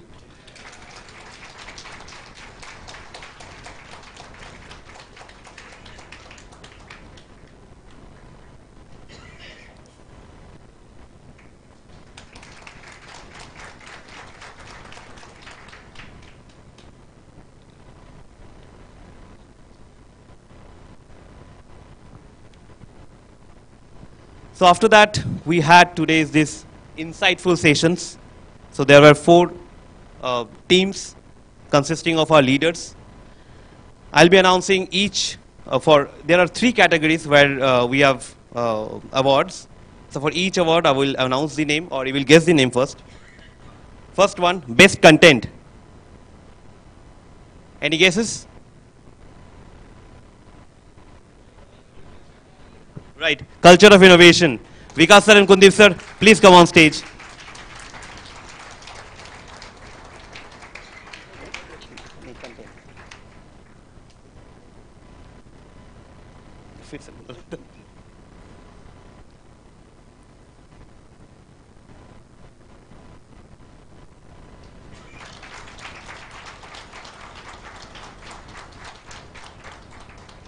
So no need to go back, Vikas sir, Kuldip sir. The other 2 categories are also, you are the winner. So they are the winner for best delivery and best impact. Congratulations, Vikas sir and Kuldip sir. That was an incredible presentation.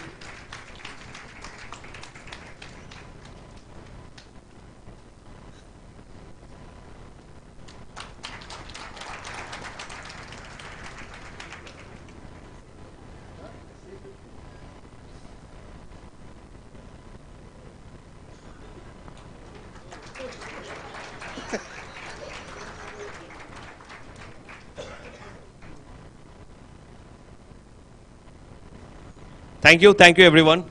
I would like to... Before that, just one thing, while I don't know whether I have the award, I think we should compliment Soumitra, because I had just told him that let this reach as many people as possible. And he has made it possible through YouTube. So he thought about it as to how to reach it to more people. And yesterday, almost 85 people from wherever they were across the India could see all the sessions over here, and also today they are watching. So please give him a big hand for that. So I wanted to add that since cricket is being talked about, I'm connecting it up. if you all look at it, when cricket grew, IPL grew, you had a fraud. And the advertising revenue had, whether it is ball tampering, all that stuff, doping, all this.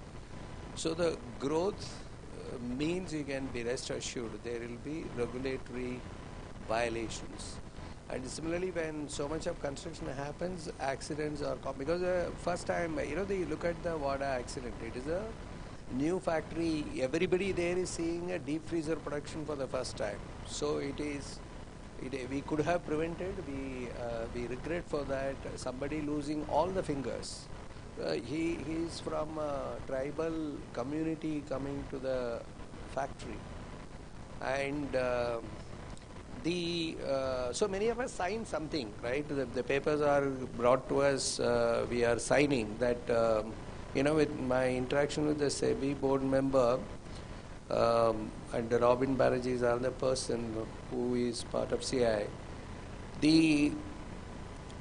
In case of, I don't want to name the fraud of corporate, when the CFO had gone there to be saying this is the money we are borrowing from the bank, and I want to read out a clause with regard to in case they are worried about you that you will fall.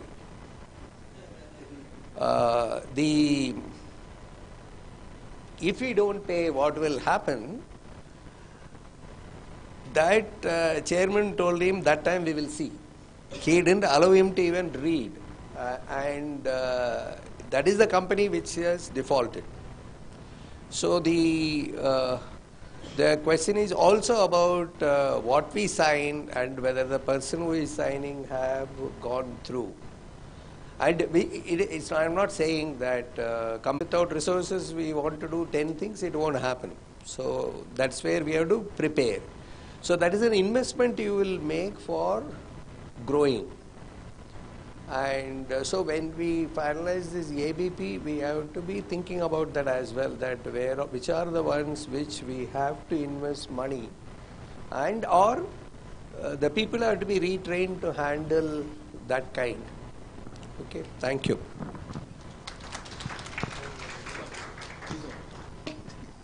We got it.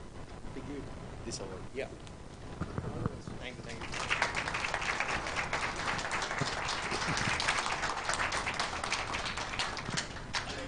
Tamil meetings and all, if it is not there, they will get it from the same person. Thank you.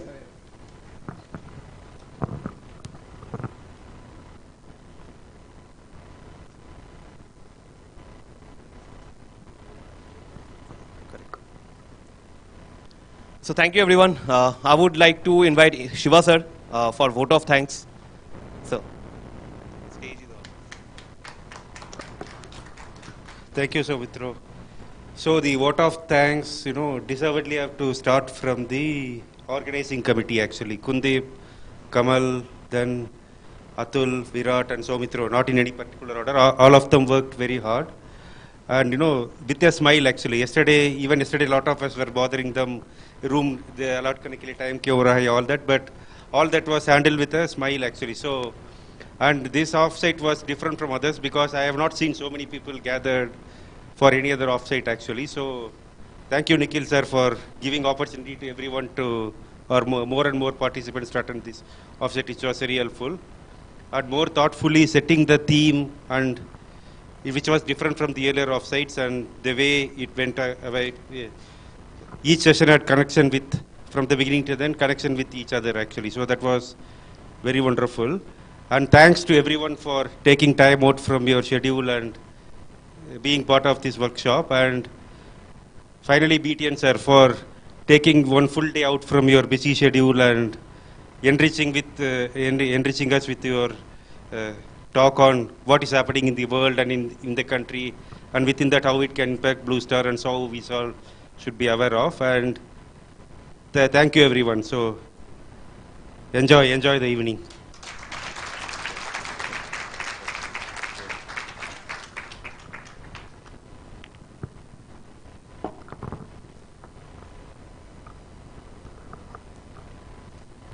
So we don't have any break. We will continue our talent show now onwards. So maybe 5-10 minutes break, and you have something to give them. I mean.